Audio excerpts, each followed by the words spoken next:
What is up, everybody? Welcome to the Die Hard MMA podcast. I am your host, as always, Clint. Welcome into the Monday show. How is everybody doing today? I see we've already got about 140 people viewing live. Thank you all so much for tuning in here. I could not be happier. We had a double event week and we crushed both events. I'm so stoked. How is everybody doing today? We have got, let's see here, KCOH, we've got Billy Big Boss, Dried Spice, Pure Legend 01, Groots, Brent, Alan Epstein, we've got Ryan C, Bet King MMA, Sean Sullivan, Arthur D. There's too many of you for me to name. Welcome to the show, everybody. Thank you very much for tuning in. Woo! All right, you guys know how this goes. I've just got one thing to say. That's what's up. We absolutely smashed this weekend, and I just turned my own camera off instead of that one. There we go. That works. It has been a good couple of days. Now, all of you know how I normally do this. We probably have a couple of new people tuning into the podcast. So audio sounds off. Everybody's freaking me out here. How does the audio sound off? Is it too hot? Yep. Testing. That better? Can anybody confirm? Is that better? Do I sound okay? People are freaking me out in the chat saying the audio sounds bad. I'm waiting for some comments here. Sounds fine. Okay. All right. I got a sounds fine. That's really all I needed. Sounds a little scratchy. Ah, man. That's concerning. That's upsetting. Turn my gain down. Why is it redlining? Okay, here we go. It's always fun stuff. There, testing. There we go. Is that a little bit better? Is that better? I turned it down just a little bit, so it shouldn't be redlining now. Shouldn't be fuzzy. Better. Okay, I'm seeing betters. Awesome. Thank you very much, everybody, for tuning in. Not sure what happened there. I've got a weird setting here on my OBS that apparently was cranked up to hell that's never been up there. So thanks for keeping me spot on here. Much, much better. All right, let's get back into this. So those of you new to the podcast, welcome into the Die Hard MMA podcast. We are going to recap the previous two events. That's right.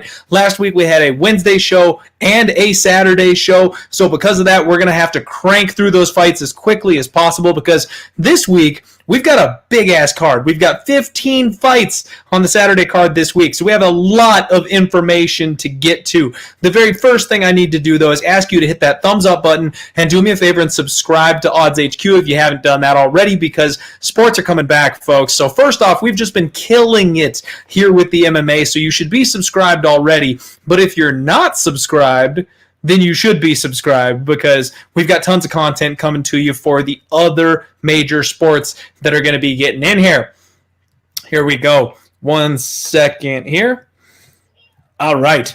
So the next thing that I need to do is just say a massive thank you to everybody. I always tell you guys, I'm a one-man show here. I do a crap ton of research, and I provide all the information to you guys, free of charge. We're never going to charge you for anything here at odds.com at the Die Hard MMA podcast. So because of that, tips and donations are always appreciated, and I am overwhelmed with the amount of love that I received from the past 2 weeks from you guys. So if you sent in a tip to me, I am so sorry. I cannot name every single one of you off the top, so I apologize, but I love you guys, and I appreciate everything you've done for me. Cynthia, it's still not sounding clear like usual. Freaking out here.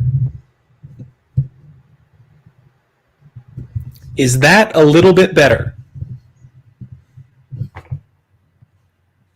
I'm using my camera. My phone is the camera. So, Cynthia, I saw that you texted me, but I can't go off to check your text without killing the feed here. Fuzzy, damn it. I literally haven't done anything to these settings, so I don't know why it would be messing with me. Testing.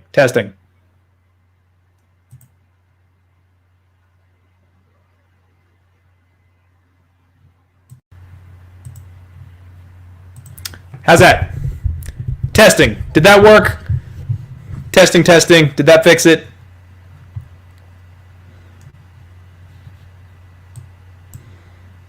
Yeah, we're gonna have to fix all this stuff in post. Be sure to chop out the first 3, 4, 5 minutes of this podcast so we don't have to worry about it. All right. I gotta move on. Otherwise, we are gonna be here all night. I guess I'm gonna have to do some testing stuff on the back end to make sure that this gets edited up and taken care of before the next show. So there we go. Hopefully that does it for everybody. Let's roll straight on into it. So, all right, let's start on Wednesday. Wednesday last week. As you can see, I've got the results trailing on down here on the bottom, so you should be able to see how we ended up doing.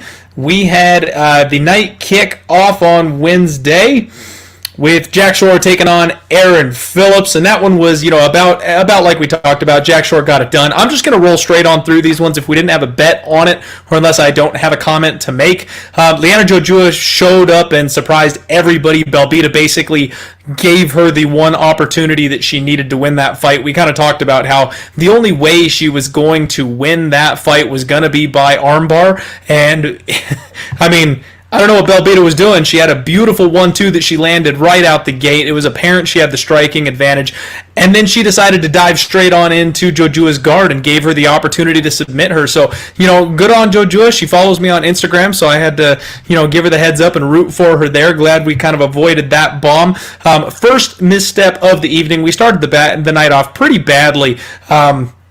Chris Fishgold. We had a bet on Chris Fishgold, and I know I took a whole lot of heat for this one because he did not show up whatsoever in that fight. He goes in the bad fight IQ trash bin. That's something that we always talk about. We just don't bet on fighters who have bad fight IQ, and I've officially seen enough to label Chris Fishgold as a bad IQ fighter, especially in this particular match here. You don't jump on a guillotine when you're facing a wrestler.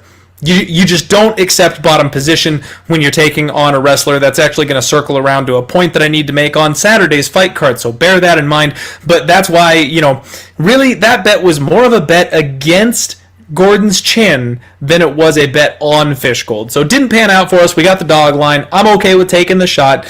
We will be fading Gordon the next time he fights anybody who's got any kind of pop on his punches. So the next fight, Michelitis lost. That was interesting. Lerone Murphy upsetting Ricardo Hamos. This is one that I hemmed and hawed about. I really was looking forward to potentially taking that dog shot on Murphy. He reminded me a whole lot of this reminded me of the Luis Pena fight where we just smashed Kama Worthy. The problem for me was the line wasn't wide enough. I wanted to take Lerone Murphy, but I thought it was going to be close. I thought it was going to be hairy, and he showed up and did the damn thing. So missed opportunity there, unfortunately. Here was the big one, though. John Phillips taking on Kazmat Chimaev. That boy is back on Saturday. We get to see him again. Probably the fastest turnaround of any UFC fighter of all time, and he's going to get another finish. So he's going to set some kind of UFC record here coming up on Saturday. But Kazmat gets it done by submission in the second round. That's exactly what we talked about. Freaking Phillips is just too damn tough. He couldn't get the TKO. He couldn't get the finish,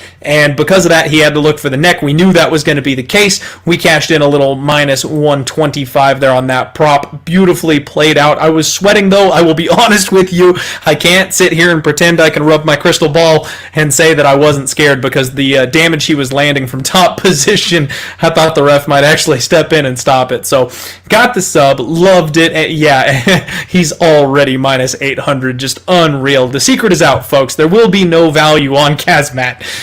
Rabdul Azak Al Hassan gets upset by Lazez, who cashed in on that with me. Plus 275, baby. That's what I'm talking about. We absolutely smashed that bet. The read was perfect. My boy pulled. I was telling everybody, have you seen Rocky 3? You know when he goes for the rematch with Clubber Lang, and Clubber's coming out all emotional and winging hard. He just covers up, ducks, rolls, keeping himself safe, and as soon as he gassed himself out, it was takeover time, man. Lazez played that beautifully, and I don't know many people that were on Lazez, so I hope you all cashed in on that one with me.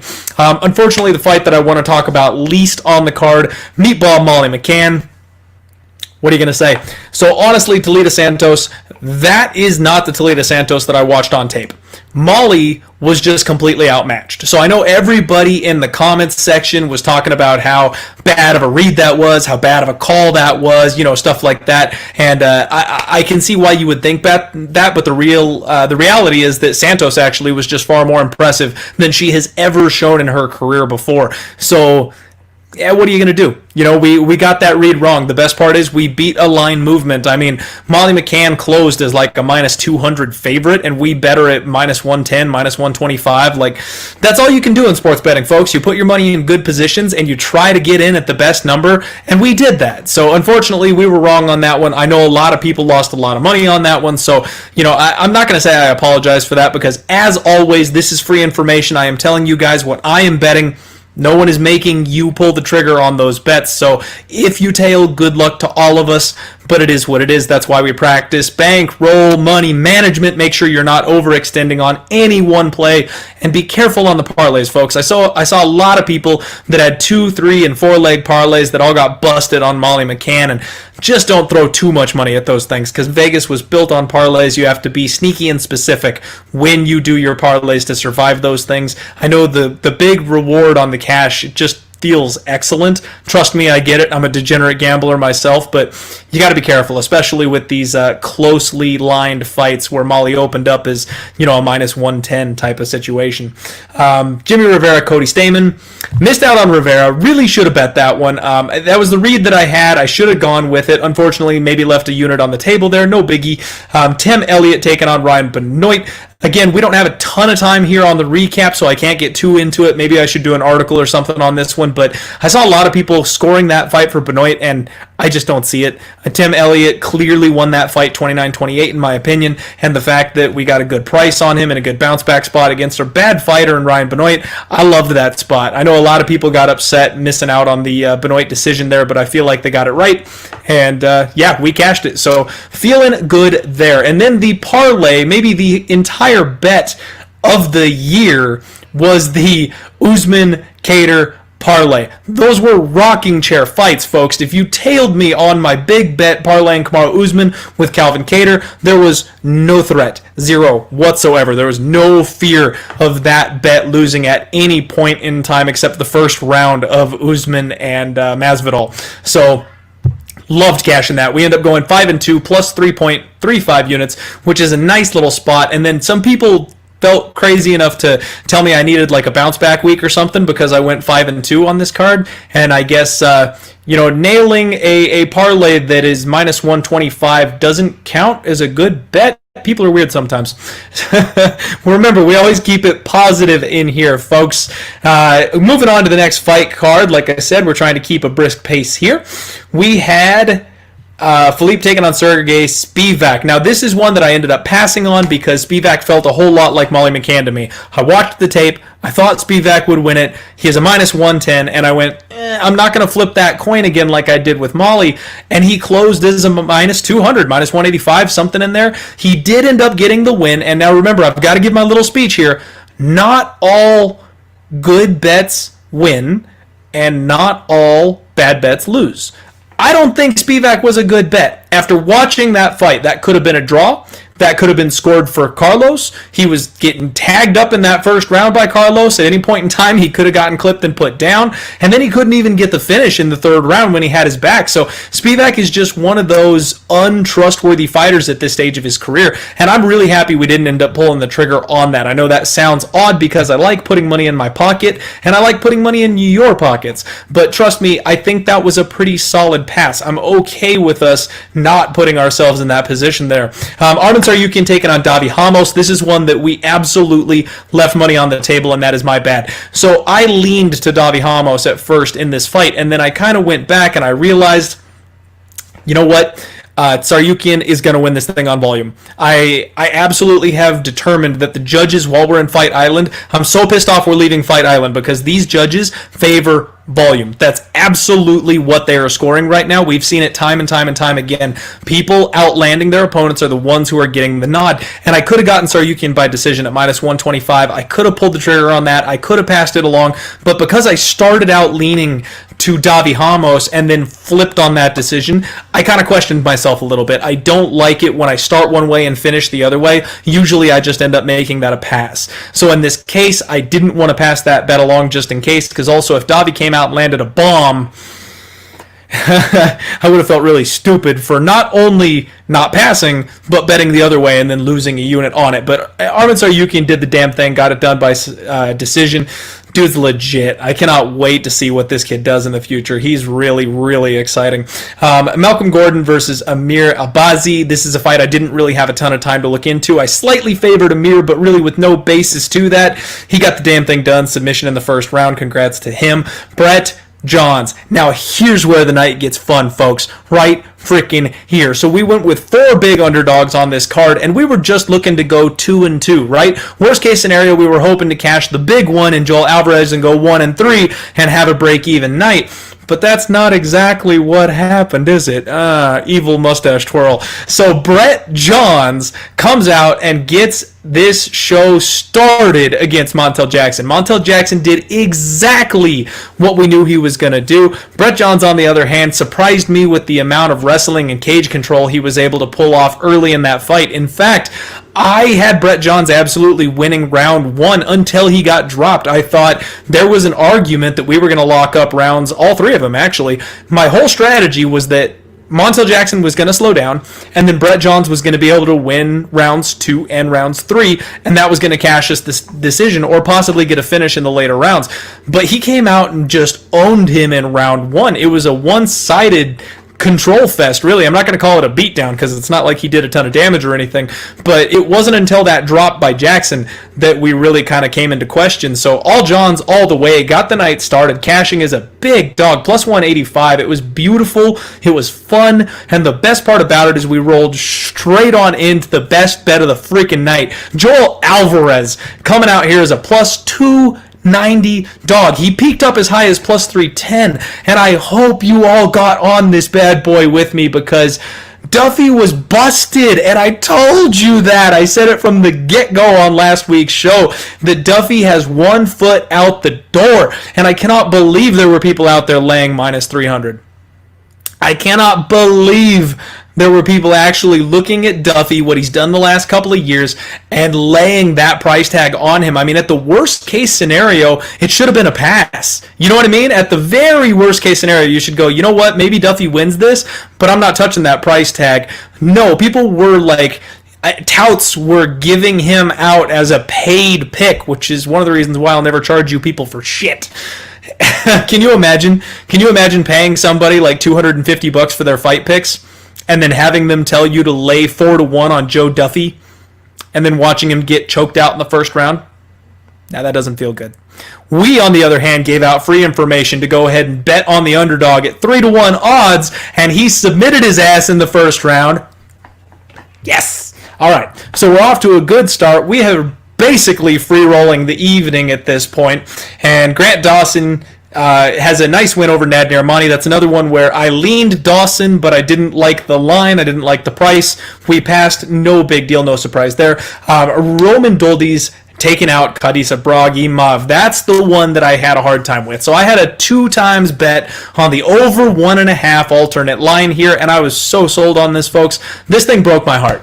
Absolutely broke my heart. We could have had a monster night. In fact, both Wednesday and Saturday, the double down on Molly and then the double down on the Khadis Ibragimov fight, if one or both of those go our way, we are just like shoveling money into our pockets right now. And that fight was perfect. Khadis is durable, and he came out slow and respectful of Roman's power, and they were dancing around, and I mean, it was perfect. They grinded away the first 4 minutes of that fight with nothing happening, and honestly, the head kick was a bit of a fluke. Now, I know Roman's got knockout power, obviously, but Khadis leaned into that knee. It wasn't supposed to be a knee. That knee wasn't supposed to be there. He went for a kick. Khadis ducked at the exact wrong time and got clipped, and that's MMA right in a nutshell for you folks. That's exactly why we love this sport, And unfortunately, it bit us in the ass just a little bit because that was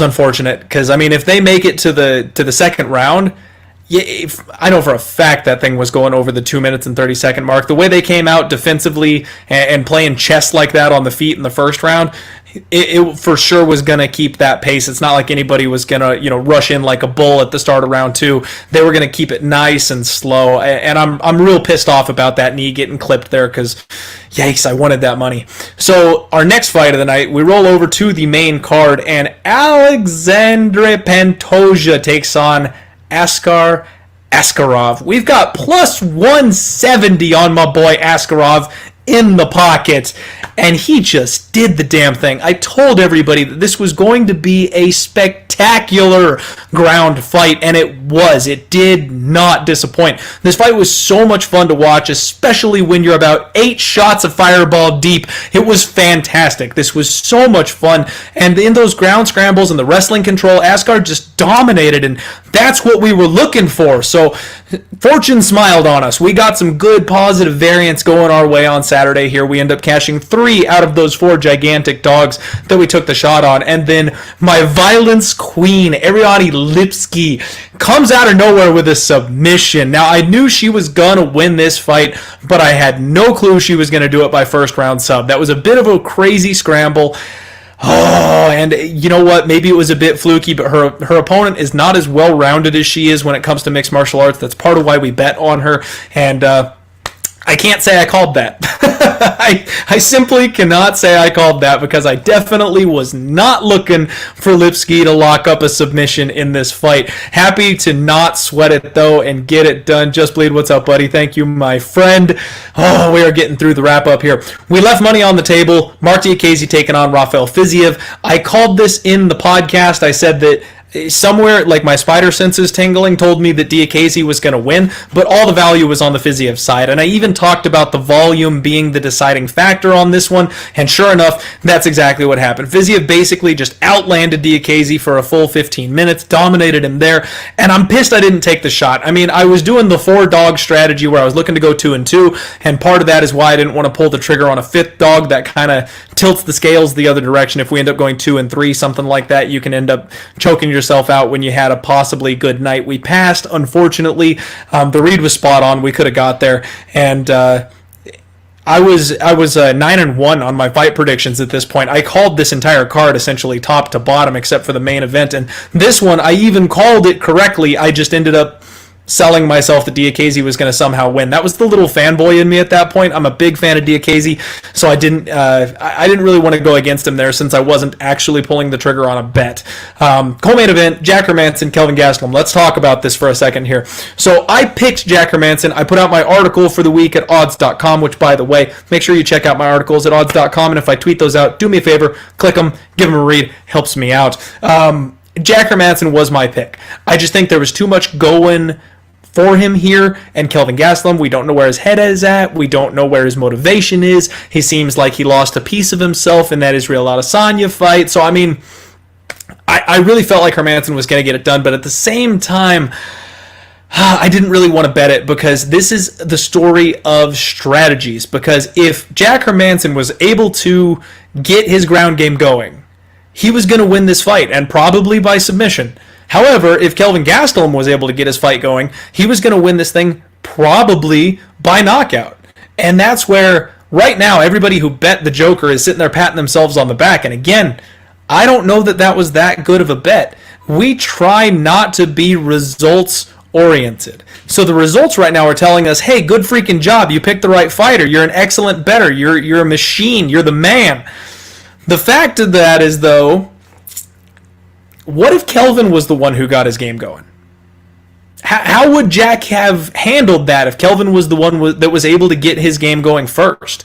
So we can't sit here and feel super smart and super great about ourselves. That was a coin flip fight for a reason, and it's another one I'm okay with passing. I mean, I'm glad for the people that made money. I'm glad for all of you cashing if you took Jack Hermansson, and you know what, Goots, that right there, beautiful.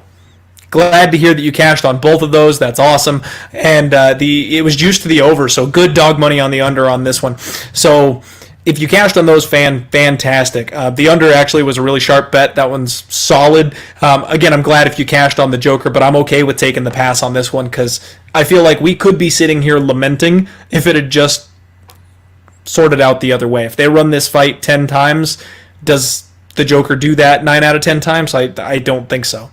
Main event of the evening. This is the one that really got me in the short pants. Deiveson Figueiredo taking on Joe Benavidez. This was hard to watch, folks, and not just because of my bet, but so my whole bet was based on the idea that Joe Benavidez had fully recovered. It was based on the thought process that Joe was going to be able to come out and do like he did in the first fight, and it was apparent from the second that they got in there that Joe had not recovered.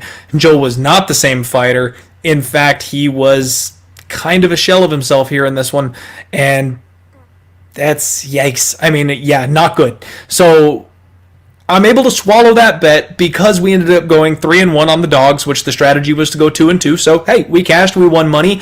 But I definitely wish I had kind of listened to myself when I did the post weigh-in breakdown, which we do every Friday, by the way, here on odds.com. I talked about how Joe didn't look like himself. He was low energy. And I know people mock me regarding my breakdowns when I do those post weigh-in streams and stuff like that. But honestly, those leans have been cashing, folks. The people that have bad weight cuts, that come in low energy, that come in not looking like themselves, those are the ones who have been losing the fights. And we had a bet on Joe, and I talked about how that scared me. So if you cashed in on Figueiredo, congratulations, solid bet. And the only way I'm okay with this is because the dog strategy worked. So we end up going 4-2 on Fight Island event number 2. That's 5-2 for plus 3.5 units and 4-2 for plus 3.59 units. And we have just shy of 7 units of profit this week, folks. That's what I'm talking about. That's what I'm talking about. So after all that's said and done, thank you all for sticking with me. We are going to get into the breakdowns for Saturday's event because it is a good one and it's a big one. We got to get this night rolling. All right.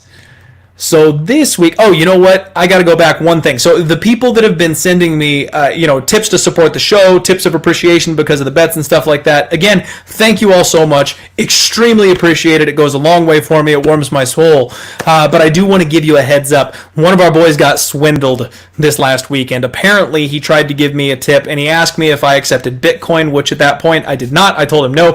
Somebody copied my profile picture and things like that and tweeted a link at him, and he went ahead and just clicked it and paid it. Someone jacked the tip that he was going to send me. So be careful. Make sure you're actually sending them to the things that I'm tweeting. Don't just follow a link or something like that because, then we're sending random people money and stuff like that. So do me a favor and make sure I'm the one that's giving you the information if you're going to go ahead and send a tip. Charlie Chips, my friend, what does 7 units mean? Great question. So a unit is a percentage of your bankroll. It's what you bet on your fights. Most people, 1 unit is anywhere from 1 to 3% of their overall bankroll. We bet 1 unit per fight, especially if it's an underdog, or we will lay the chalk to win 1 unit. So for example, if a fight is lined at minus 150 and we want to bet that, we are going to bet 1.5 units to win 1 unit. Your unit size is individual to you. No one should be judged based on their unit. Some people's unit is $10,000. Some people's unit is $5. And it doesn't matter how big or how small your unit is. It only matters that we get results and you're having a good time. That's right. Fab Shirts, baby. They're in stock. Check them out. The boys over at Pub Sports Radio. And you know what? I've got another good one on the way. I've got a really good shirt on the way. Little hint, hashtag diehard stimulus check. I am excited. Oh, and you know what? Speaking of my Twitter, real quick before we move on, speaking of my Twitter, you may have noticed that I have a new profile picture. I want to just go ahead and air this out here. I lost a bet. I was 8 shots of Fireball deep, and my boy at Judah Piru, I'm butchering that name, I apologize. He went ahead and challenged me to a bet. It was his shorts against my profile picture. He was legit going to take his pants off and chuck them into a lake on camera for me, or if he won the bet, I had to change my profile pick. Well, I was 3 underdog cashes deep, and I thought we were just going to roll straight to the bank. I thought Joe B was going to get it done for us, so I said, F it, fine, let's rock. Let's put the bet on the line, and sure enough, we lose by first round TKO. I go 10-2 on the night. Only 2 fights predicted wrong, and one of them was for the one that mattered most. So that is stuck there until Saturday, folks. That picture is stuck there until Saturday's fights get started, and I apologize for that. I will never be making a bet that involves my profile picture ever again. But I am a man of my word. So, yeah, it's stuck there. Yeah, we're stuck with it. All right, let's get into this thing. First fight of the night, Nathaniel Wood taking on John Castaneda. Nathaniel Wood is 16-4-0. John Castaneda is 17-4-0. John Castaneda is brand new to the UFC, and Nathaniel Wood is looking for a bounce back in a major way coming off that knockout loss to John Dodson. And John has maybe one of the best fight names I've ever seen. Sexy Mexi. John Sexy Mexi Castaneda. I love it. It's incredible. So, Nathaniel Wood, high-level takedown offense. This dude's a grappler, solid submission artist. He's got some good heat in his hands as well. I mean, he's got 6 knockout wins, 6 submission wins, and then he also knows how to intelligently grind out a decision win. He's got excellent trip takedowns. I mean, he really is the complete package. He's a great prospect, in my opinion. I think he's headed the right direction and just ran into a spot where he took a big step up at the wrong time, and John Dodson really did his best to figure out his career at that point in time. He was in need of a career-saving bounce back himself and got it done against the young gun. So good on John Dodson. John Castaneda here, he moves extremely well. He's strong defensively when he's moving backwards, I noticed. He has good vision. He can see lots of shots coming and either get out of the way or parry them pretty well. Great leg kicks, solid counter wrestling. However, he's only fought once in 2019. It seems like he's been a little inconsistent lately as far as his fighting goes. He's got 1 fight in 2018 and 1 fight in 2019. He's 1-2 in his last 3, so I kind of feel like he's maybe being brought in here as a sacrifice. I'll be honest. Nathaniel Wood is an overwhelming favorite here. Minus 425, the comeback, plus 340 on John Castaneda. This is a fireball and popcorn fight. If you don't have a shirt, make sure you go and get one now. We're not touching this one. Absolute fireball and popcorn fight. I'm just going to sit back and watch because Sexy Mexi he's one of these guys, he could dig deep, he could come in here and show up and really pull off the upset, but I don't think it's going to happen. I think that Wood gets the job done. I think he goes back to his grappling roots and basically just stifles this guy for 15 minutes. Maybe locks up a late submission, something like that. But I think Wood's going to play it safe and just get this thing done. So not a whole lot to get into on that breakdown. The line really kind of makes this one uninteresting for me. I don't want to be anywhere near that minus 425 on Nathaniel Wood. Ramazan Emeev taking on Nicholas Stoltz. We have got Ramazan 18-4-0. Nicholas Stoltz is 12-3-0. And Ramazan is excellent with his long reach. He utilizes the reach, and that's something that not everybody can say. You get these tall, lanky fighters, and some of them just, it goes to waste. You know what I mean? Ramazan Emeev is not one of those. He does a great job of fighting at range. He has these blitz attacks.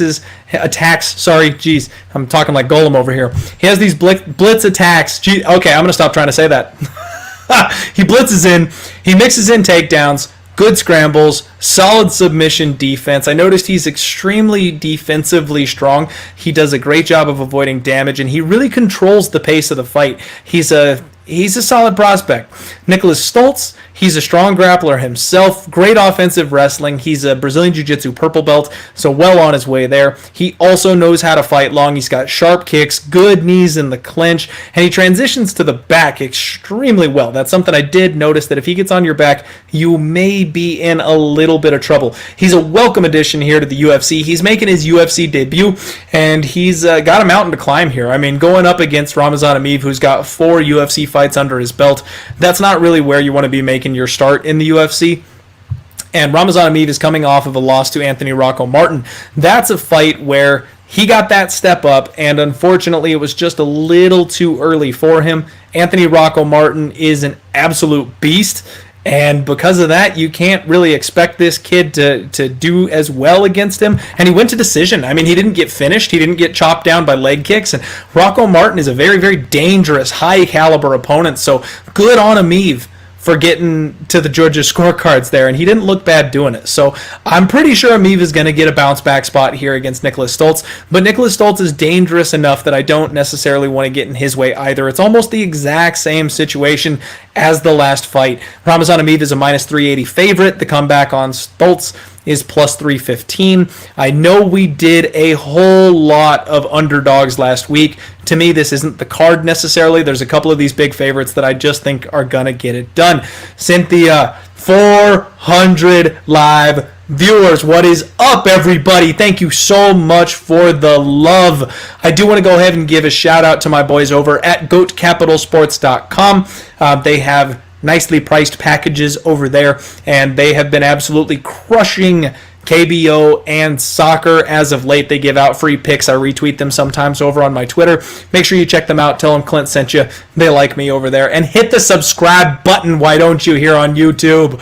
Let's go. Next fight of the night is going to be Betch Correia taking on Piani Kinzad. And this, folks, is our very first bet of the night. You may notice it scrolling down there below you here on the bar. We have Kinzad at minus 135. Now, I know a lot of people got in a little bit earlier on her. Some sharp bettors snagged her at minus 110, and I really should have done that, but unfortunately, I didn't get my tape study done in time. I missed out on the best of the number. I still like her at minus 135, though, so we went ahead and take the shot here. I tweeted out before, this is personal, folks. I do not like Betch Correia. Don't like her whatsoever, and I'm shocked she's still in the UFC, and this is maybe my last time to fade her, so I am going to take it. One thing I like about Betch Correia is she's got the Brazilian booty thing going on. Her Instagram, not so bad. But at this point in her career, she's getting up there. She's 37 years old. Y'all know my rule. We don't bet on fighters who are over the age of 40 unless we have a damn good reason, because you just get past that sell-by date. Now, Betch Correia in this situation, with the women, I tend to lower that because I don't think they hang on to their athletic prime quite as long as the men do. And again, that's not me being sexist. It's just that's what we see overall in MMA. So it seems like that age 40 gets dropped down a little bit to 36, 37. That's where we're looking for the women. Betch is 37 years old. So she is starting to hit that point where I can't even consider betting her here. Line through her, all we can look at is her opponent. Now, Betch Correia is, let's see here, 2-4-1 in her last 7 UFC fights. Now, she has been fighting some upper-level competition. She fought Holly Holm, Jessica Ai, Ronda Rousey, Raquel Pennington. I mean, not bad names. That's absolutely fair. However, her win against Jessica Ai was a split decision, which very easily could have gone the other way. And her win against Sijara Eubanks was a blind robbery. I had Sijara Eubanks that night, and I know I'm biased saying that I had Sijara Eubanks. Of course, I think she won the fight. But folks, in this case, I always tell you guys that sometimes numbers lie in MMA. In this case, the numbers do not lie. She got outlanded well and good by Sijara Eubanks in that fight, and she also was taken down by Sijara Eubanks more time. I don't understand how that fight was given to her. It was a blind robbery, one of the worst that I have ever seen. Now, Betch Correia, from a stylistic standpoint, she wades in, moving forward. She does have a good right hand. She's got really awkward striking. It's mostly a boxing-heavy attack, decent head movement. Every once in a while, she'll mix in the leg and body kicks, but she's not much of a threat. She manages her pace because she tends to gas out later in the fight, and really the one place that she's solid is she's strong up against the cage. If she can bully you up against the fence, that's where she can kind of control you. Because of that Brazilian booty I talked about earlier, she's got thick legs, she's got this thick tree trunk lower body, and all of her power comes right from there, so she is able to control people up against the fence. She's like a female Devin Brown Bear Clark, without the wrestling.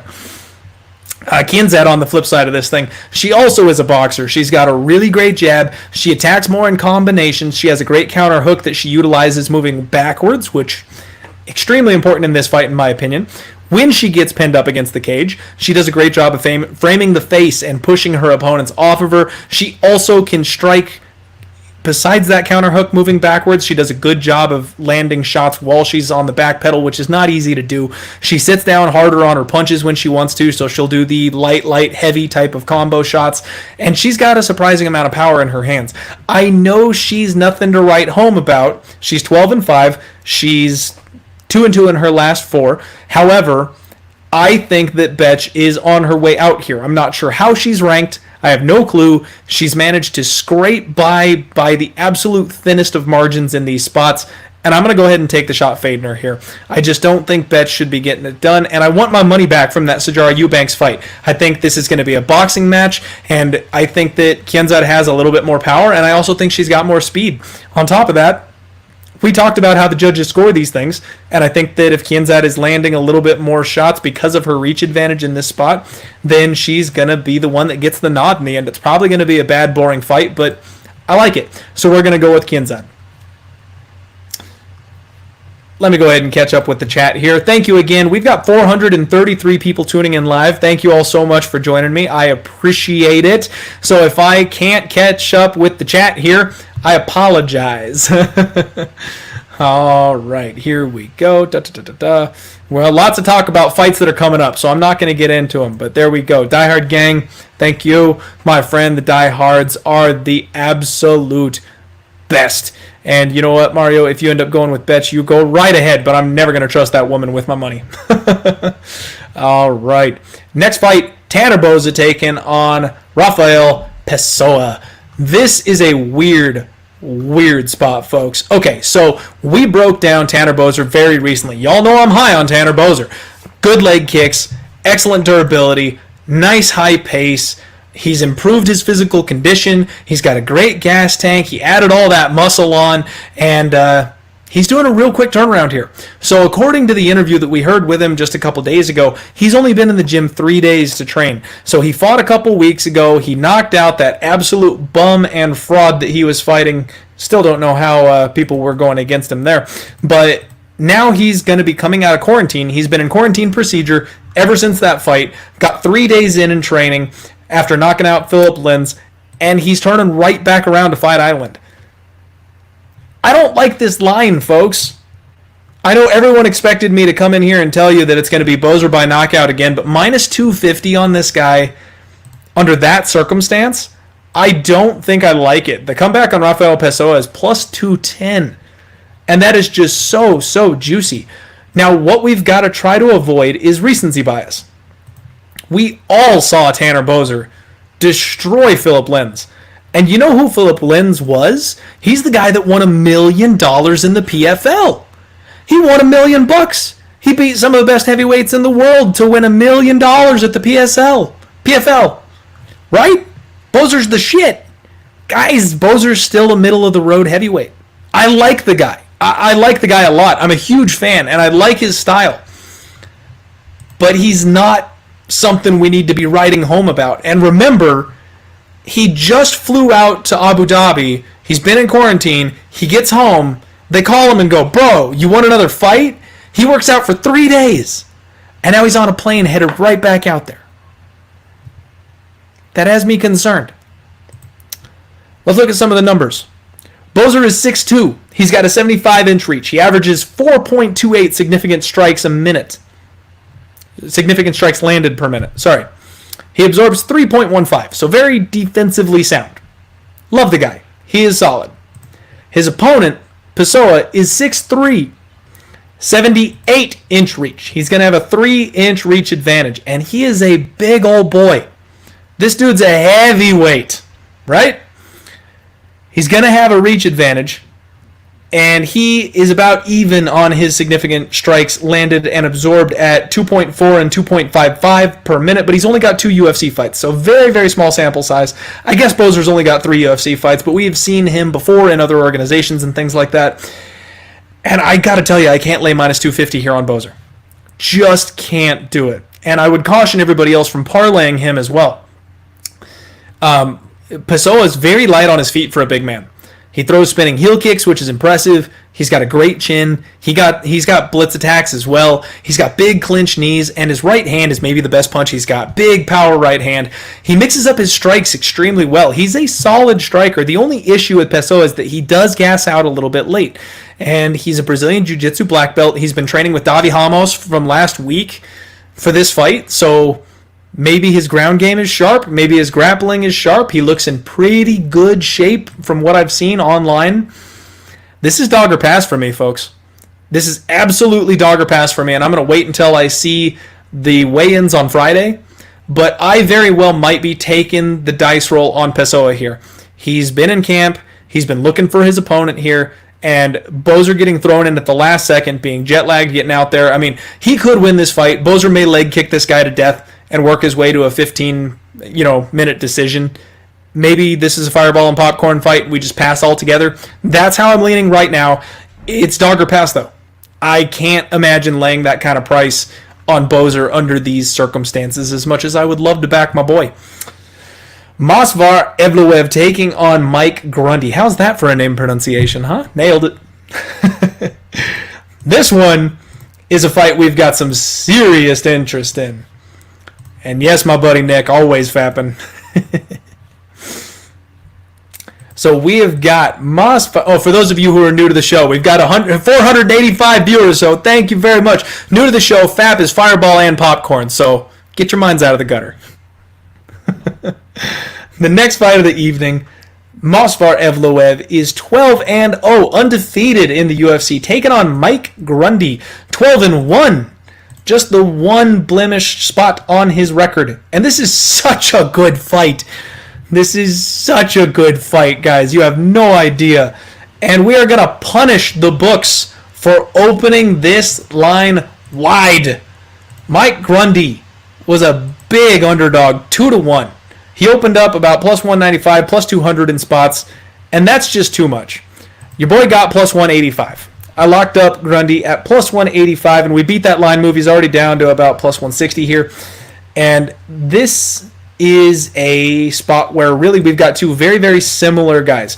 Both in size, both in skill set, everything. They're just super, super close. So, all right, we've got Movsar Evloev, 2 fights in the UFC, and we've got Mike Grundy, 1 fight in the UFC. So they're both relative newcomers. They're still getting their feet wet. We have Movsar Evloev beating Sang-Woo Choi by decision and then grinding out a win over Enrique Barzola, who has since dropped a weight class, and we have not been overly impressed with lately. So I was super excited about that win over him, but in hindsight, he's kind of proven not to be the caliber of fighter I thought he was. So I have a little bit of a mark against the win on Enrique Barzola in that spot. Mike Grundy, on the other hand, steps into the UFC and flatlines Nad Niramani, which I have respect for Nad Niramani. I know that he's solid, but the fact that he got knocked out, that's impressive, right? Like, just beating him, okay, cool. Knocking him out, solid. So Movsar Evloev trains between Tiger Muay Thai and ATT, 2 of the best chins in the world. Absolutely love that, okay? Cannot knock against him there. And I've been high on this guy since the get-go, but we got to be careful when and where we bet him, right? Strong offensive wrestling, transitions to the back whenever he's got the opportunity. He backpacks people extremely well. He does good in scrambles on the mat. He manages the distance really well. He's got a great stiff jab, good head movement, cuts angles, and really sneaky level changes. His main offense, though, is that grappling, right? Now, enter Mike Grundy. This guy was a 2009 Wrestling World Champion, 2014 bronze medalist. He keeps a high boxing guard, and he is a pressure fighter moving forward constantly. He's a brick shithouse, too. Both these guards are, actually. But Mike Grundy just seems like one of those immovable object types. He's got a big right cross, heavy hands, beautiful level changes. The timing on this guy's takedowns, you can't really, hard to top. If he gets you on the mat, he has smothering top control. Good cage pressure if he wants to walk you up against the fence, and he also does the back control thing. However, he doesn't do the Brazilian Jiu-Jitsu backpack. It's more of a Greco-Roman body lock back control where he can hammer you with knees and things like that. Different style of back control. He's a chain wrestler. If he wants the takedown, he's just going to keep on varying up his attacks until he gets it. And then he's got excellent takedown defense himself. Strong hips, and then a big squeeze. He's got a lot of submission wins just because he can overpower people physically. So these guys, 5'8", 5'8", 72-inch reach, 72-inch reach. Physically, they're essentially mirrors of each other. I think Mike Grundy has a better wrestling pedigree. Maybe Masvar Evloev is the better mixed martial artist at this stage of his career, but his favorite tool is the wrestling. And because of that, I think that's going to leave him a little vulnerable here in this spot on Grundy. Like I said, I pulled that trigger. We're taking another nice, big, juicy dog. I fully expect this to go to a split decision. I think it's going to be close. I think it's going to be tight. And if we're flipping that 50-50 coin, I will flip that coin at the dog money. And that's it. That's your breakdown for that one. I'm happy to flip that coin. Happy. All right. Moving right along. Tom Aspinwall. And I'm sorry I'm not interacting with the chat much tonight, guys. I usually do a little bit more conversing with everybody hanging out. But like I said, we had a really big double fight week to recap, and we've got a lot of fights to go over tonight. So I am just going to keep on steam rolling. Chug-a-chew. Tom Aspinwall, 7-2, making his UFC debut, taking on Jake Collier, and this is a weird fight. So if you've been following me on Twitter the last couple of weeks, you know all about the angle. The ultimate MMA angle that's been cashing left and right and is essentially undefeated since I discovered it. And I was this close to putting this fight in that category and betting Jake Collier. However, we're missing a little piece. So part of the piece of that angle that's just been crushing since Fight Island is that the person coming up a weight class has to be the newbie, right? So Tom Aspinwall is making his UFC debut. He's a 205-pound fighter. I'm sorry, he's a heavyweight. He's taking on Jake Collier, who is a 205-pound fighter. So Jake is the one stepping up. Jake is the one who's struggled with UFC caliber competition. So if Tom Aspinwall was a 185-pounder taking a short notice fight, coming up to 205 to take on Jake, we would be hammering Jake as an underdog here. But because that piece is missing, we can't pull that trigger unless we've got other reasons to do so. It's not a blind betting spot. Jake Collier was a former 170-pound fighter in the UFC. I'm sorry, former 185er. And he just seems to be one of those guys that cut too much weight. He struggled down there, got knocked out a couple of times, moved up to 205, and he's gone 1-1 since. He looked a lot better at 205, but he's not the most impressive fighter I've ever seen. Now, we haven't seen him since 2017. So he's coming off an extremely long layoff, and he's only 1-1 up at 205. He's another fighter who is strong in the clinch, good knees, good kicks, good use of underhooks. He circles well. He's got a great counter hook. Utilizes leg kicks very well. He's got a really intelligent guard, underrated ground game. If he gets put on his back, he knows how to stay safe, get back to his feet. When he's on the feet, though, he wings these big hooks, and he fires spinning attacks. He does it too much. He spins too much, and he can get predictable. The reason we haven't seen Collie here in a couple of years is because he got suspended by USADA. He got popped for a performance-enhancing drug. However, he put out a statement saying that he came off of a surgery and was getting... He essentially had to go down to like a GNC or something, you know what I mean? Like a hole-in-the-wall supplement shop, and he took something that they suggested to him, and that had the banned substance in it. So he didn't knowingly cheat, but he did ingest the substance. Boom, you're out of here for a year.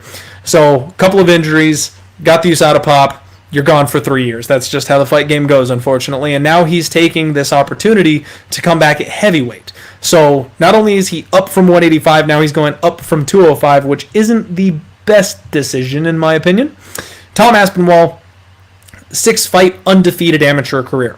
So he's 7-2, but he's got some extra experience there that people aren't going to be talking about, that he's not just a 9-fight guy. He's got a decent bit more experience than that.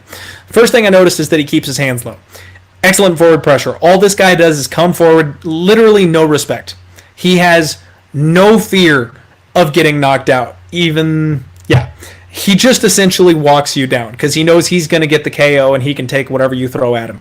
Big explosive power. He does overextend a little bit on his punches, but again, he hasn't fought someone that's made him pay for that just yet. He's got tall man defense, so he wings back with his chin up in the air. He is hittable, but he fires big leg kicks, and he's physically strong. He's got a great get-up game. He's one of these guys that can just kind of F you, get off me if you take him down. he's surprisingly a Brazilian Jiu-Jitsu black belt. So even though he's one of these power first type of guys, he's got a slick ground game that we just don't see all that often. He does have good heavy ground and pound, and he has been training with both Grundy and Till. So I like to see when fighters are training with other people on the same card, they tend to peak all around the same time. Iron sharpens iron, that kind of thing. He was supposed to make his debut at UFC London before it got canceled due to COVID, so now he is resetting and coming here. And I feel like this is just a great spot for him. Like I said, if things were reversed a little bit, if he was the one coming up a weight class, I would definitely look at Collier. However, I can't get in front of Aspinwall at this point. He's a minus 225 favorite right now. Comeback on Collier's plus 185. And with that 3-year layoff, I know Collier's probably been working hard during that time, but I can't trust him up an extra 50 pounds. He's going to be at such a size disadvantage, and Aspinwall is just a monster. He's one of these guys that just gorillas his way to wrecking people. I mean, unless Jake Collier is able to, I don't know, chain grapple him and gas him out, which I just don't know if he's got the ability to do that. I find it hard to spot a path to victory here for Jake Collier coming up a weight class. So maybe there's value on that plus 185 and we're passing it up and we're just leaving it on the table. I like to fade guys taking a step up in competition. I like to fade UFC newcomers, but Tom Aspinwall comes out of a good camp, and Jake Collier is not a home run of a fighter for him to be taking on. Since he's been in the UFC, it looks like he's only had one knockout. He's been knocked out himself twice.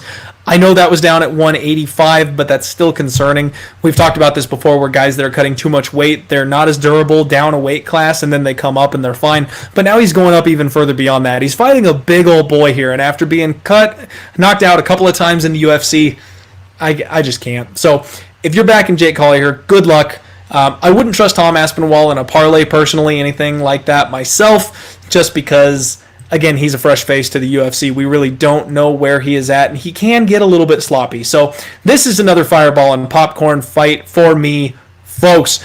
500 live viewers. What is up? Thank you all very much for tuning into the Die Hard MMA podcast here at odds.com. Make sure you hit that like and subscribe button. We're going to be live tomorrow, joined by my boys, MMA predictions guru, Mo Scream TV, and Boston Nick MMA. We will be breaking down this card, looking at props, talking some shit, having a good old boys time, so make sure you tune in for that tomorrow as well. We had Nicholas Dalby taking on Jesse Ronson, and this is a fun one. This is kind of a sleeper fight on this card, in my opinion. So, Nicholas Dalby, 18-3-1. Jesse Ronson, 21-10-0. Ton of experience on Jesse Ronson. This is Nicholas Dalby's second UFC run. He got dropped from the organization, and now he's been brought back. And ironically enough, it's the same story with his opponent. Ronson also had a UFC run and is now coming back trying to make it right the second time around. Nicholas Dalby is a karate stylist. He has a heavy kicking game. He circles well. He's light on his feet. The low kicks of Dalby are impressive. I really like those. He wings, overhand rights, blitz attacks to close the distance. He mixes in level changes really, really well. He disguises them good, and he's explosive, kind of a Machida style. And then he bullies opponents up against the cage. His wrestling is really, really improved. I like what he's been doing lately. However, he does struggle a bit in round 3. In his last fight against Alex Cowboy Oliveira, that's a fight that I bet simply doesn't go the distance. I got minus 125, fight doesn't go the distance, and he got saved by the referee in a really awkward spot in the 3rd round. Oliveira got him pinned up against the fence. It was a really nasty position to be in, and I think Oliveira needed the finish at that point, so I was kind of expecting a ground and pound TKO. Referee steps in, splits him for God knows what reason. Oliveira hadn't been there for a long time. It's not like he was taking his time trying to get damage in. He really, he was catching his breath for a second, but it was a very, very fast stoppage. So anyway, the fight ends up costing me a little bit over a unit because they got up and Dalby kind of continued doing his thing after that point. Jesse Ronson, his first UFC run was a sad, sad story. Get this. 3 decision losses. All 3 by split. So poor guy loses to Michael Tractor Prezerish, Francisco Trinaldo, and Kevin Lee. All 3 solid names. Really solid UFC caliber names. And he loses all 3 fights by split. So if one 2 or potentially all 3 of those fights go his way. Like, he could have just kept on rolling in the UFC, or at least kept his job and gotten one more opportunity to do it. But you go 0-3 in the UFC and you get that cut. So I kind of feel for the guy. And then he goes out on the UFC regional scene. He had a bad stint over in the XFC. He dropped another 3-fight skid in a row. And he's 1-2 in his last 3 coming into this fight here. So big question marks on Jesse Ronson for me here. He seems to be one of those guys that just can't quite put it together when the chips are down. He does have good, solid takedown defense, good, strong hips. He can get pressed up against the cage and controlled. He moves his head off the center line, which is a very, very good thing when striking, especially if you're facing a karate stylist. He has good body kicks himself, good knees in the clinch. He does look for back takes. His first opportunity to jump on your back and get a rear naked choke in, that's his go-to move. He really likes doing that. However, he gets a little excited. He dives on submissions. He dives on chokes. He can get reversed. So because of that, I mean, the only way I can look here is Dalby. Dalby's the guy that's been a little bit more proven. He's got a win in the UFC in his most recent stint over Alex Oliveira, which isn't a phenomenal win, but it's a decent win over a UFC guy. He's on a win streak right now himself, seems to be kind of trending in the right direction. Ronson just bounced back off of that 2-fight skid. He did get a submission again on the regional scene, though, so we really don't know where he's at. This is another one that's just going to be a fireball and popcorn for me. I'm going to have to pass because I can't lay minus 255 here on Dalby. I just can't. Jesse Ronson's dangerous enough. He's experienced enough. He's savvy enough. He's a guy that could come in here and sneak this fight out. He absolutely could. So I can't lay that kind of wood against him, but I'm definitely not going to trust him, even though he's a nice, juicy underdog at plus 215. These fights that we're talking about with these wide lines, folks, last week we crushed it, right? Last week we absolutely smashed these wide lines. Some of these dogs are going to come through. Some of these underdogs are going to hit, even though I'm talking about disregarding them essentially here. So be careful. Don't parlay all the favorites and then put $500 on it because somebody's going to shit the bed. It's going to happen. I'm just going to go ahead and pass on these spots so we don't get caught on the wrong side of it. And I don't believe enough in these particular underdogs to get it done. Our marquee fight of the preliminary card is Francisco Trinaldo taking on Jai Herbert. Francisco Trinaldo is a guy that we discussed ever so briefly this evening already. He's fought a couple people on this card. And here's where a couple of rules come into play. We do have a bet here, folks. This is an official bet alert. Francisco Trinaldo is 41 years old. Right there. Red flag. 41 years old. We don't bet on fighters over the age of 40 unless we've got a damn good reason to do so. And he's one of these immortal fighters. He's one of these guys that just seems to never, ever get young. So that could be your reason there. Maybe the Brazilian Jiu-Jitsu black belt is your reason. Maybe the fact that at 40 years old he's built like a brick shit house is your reason. I get it. But I can poke a couple holes. So Francisco Trinaldo is a he's kind of, I don't want to use this term, but I can't think of another way to say it. He's a has-been. He was never a guy who made it to the top. He always manages to slip up before he gets up there. He is UFC caliber, 100%. Brazilian Jiu-Jitsu black belt, heavy hands, good boxing. He's one of these guys that just never goes away. Love Francisco Trinaldo. All the respect in the world. But eventually Father Time's going to catch him. The only person undefeated in this world is Father Time. So he could look old overnight. Now, in his last couple fights, that's really what matters the most here, right? Because in a normal situation, we would look at a fighter's career. We would look at all the numbers. We would look at all the fights they've had over the course of their UFC run. But when you get to the point of 40, that cliff comes quick and it comes in a hurry. So you really want to take it fight by fight a little closer to the end of their career. Just look at the last couple fights and see how they're doing. And that should give you a better idea of the direction that they're headed. So let's go back 3 fights, right? All right, let's go 4. I'll give him one more, right? We're talking 2018 Evan Dunham. Dunham's shot, folks. Dunham's absolutely shot. So he knocks out Evan Dunham. Good solid win for a guy knocking on the door of 40, sorry, wrong number there. And before that, I'm going to go back one more here. He lost a decision to James Vick. Vick has been KO'd by anybody that's somebody in the UFC. Dude's got no chin. He gets outworked. He gets knocked out. I know he's a skilled fighter, but you shouldn't be losing a decision to this guy. So he loses to James Vick, knocks out Evan Dunham, which is meh, and then he faces Alexander Hernandez. Now, I know, the chat's going to just explode right now with the fact that he got robbed that night. It was a close fight, folks. That one could have gone either way. Hometown advantage maybe played a role in that fight, but realistically, you could score it for Alexander Hernandez. If you think Trinaldo won, I'm not going to argue with you. It was close.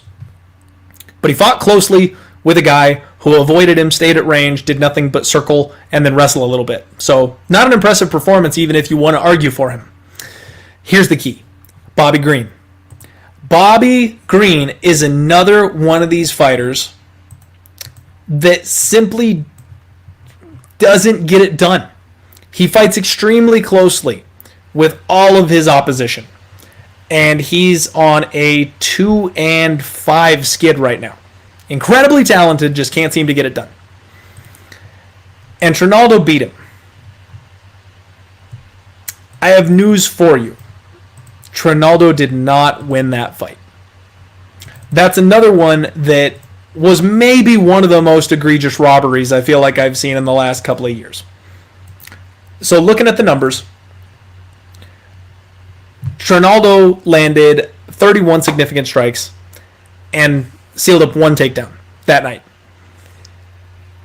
Bobby Green landed 50 significant strikes, outlanded him by 19 significant strikes, and landed 2 takedowns of his own.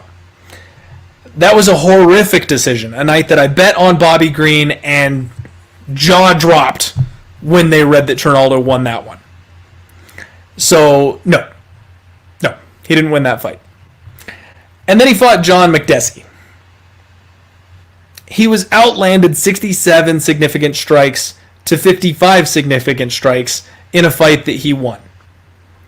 Very close fight that you could potentially argue that he lost. Now, I know not all significant strikes are made equal, so Trinaldo maybe landed the heavier punches, but this dude also just doesn't wear damage. He's one of these guys that you could hit in the face with a cinder block, and his face isn't going to swell up. So, just bear that in mind. So, in my opinion, I mean, if you just give the Bobby Green fight away, because Green won that one, he's going to be 2-3 in his last 5. If you give the Makdessi fight away because he was outlanded significantly multiple times, then he's 1-4 in his last 5. And Makdessi and Green are not fighters to write home about. Jai Herbert is a 10-1 prospect who is coming in here getting his UFC debut opportunity because they want to make Trinaldo look good. They want to make the 41-year-old guy look good at this point. Toss him a trash can. No. Jai Herbert is 6'1" and has a. I'm gonna go ahead and say he has a reach advantage here. He might not because I don't know I don't know exactly what his reach is. They didn't release the numbers yet, but he's got a significant size advantage on Francisco Trinaldo. And even if he doesn't have a reach advantage, he is going to have the tall man reach advantage and still be able to use it there. I'm getting comments here from Gabe Killian saying that Herbert is chinny. So was Vic, my friend. So was Vic. The work rate of Jai Herbert is fantastic. This guy's got good, solid output, long, tall, great long jab, keeps his opponent at the end of his range, big clinch strikes, good hips, good balance, good takedown defense. If he gets taken down, he attacks off of his back, and his get-up game is pretty solid. He controls range well against his opponents, and he's got a really powerful right hand. I've talked before about the fact that in Abu Dhabi right now, the judges are scoring volume. This is a straight angle on the fact that the judges in Abu Dhabi are scoring volume. I got plus 150 on a guy who is going to do exactly what's been done to Trinaldo his entire, I guess, end of his career. Not his entire career, but the last back half of his career. Trinaldo's going to stalk forward. He's going to look for the takedowns. He's going to look to wing those big shots. But Jai is going to be peppering him with leg kicks, with jabs. He's going to be circling out, keeping his distance. If they clinch up, he's not going to sit still. He's going to work his way back to his feet. He might even attack with elbows from his back if he gets put there. Plus 145 on Jai, I think, is absolutely the spot to bet against a 41-year-old fighter whose UFC career is essentially winding down.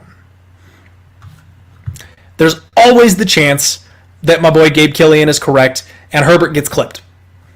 We're betting on a plus 140 dog, folks. The bookmakers think Francisco Trinaldo is the favorite for a reason. Sure, he could get clipped. He could get put down. He could get knocked out.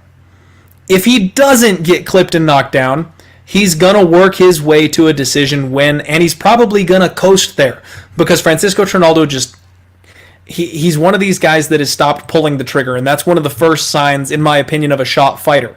He's not the same guy he was before. Yes, he might still have that power, but we haven't seen him really put it to use recently, and he's been outlanded by the majority of his opponents recently.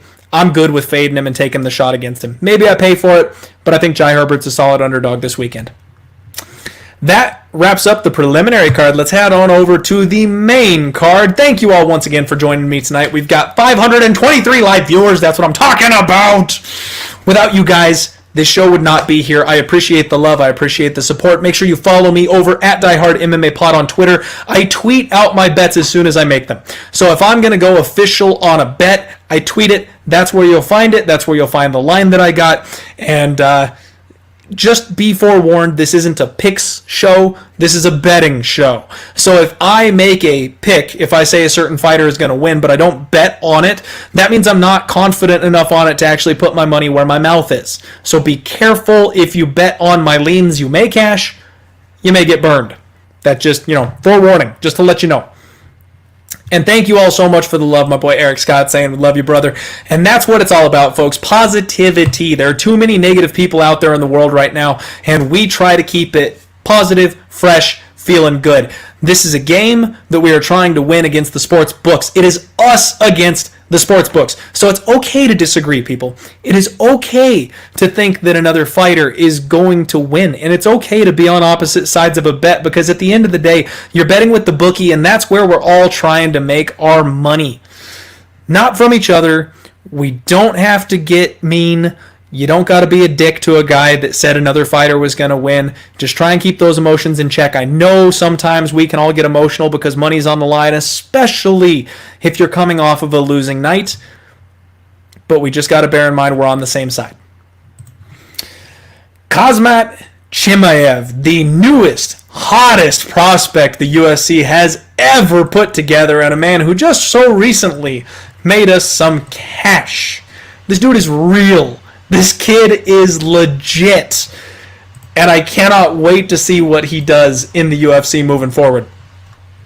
He took a short notice his last fight and just got the damn thing done. Absolutely dominated John Phillips, and now he's making that quick turnaround. Like I said, I think he's going to set some kind of a UFC record for fighting in succession, and then, like I said, I think he's going to get a knockout. I mean, I'll tell you flat right now, I think he's going to knock this kid out, and if he gets a knockout and a submission in back-to-back fights that are a week apart from one another, that's unreal. That's unheard of. So he's welcoming Reese Mckee to the UFC. Had to do my homework on Reese Mckee. We already know all about Khamzat. This guy is the total package. He's great everywhere. Good risk control, chain grappling, big for the division, 6 submissions, heavy hands. He's got it all.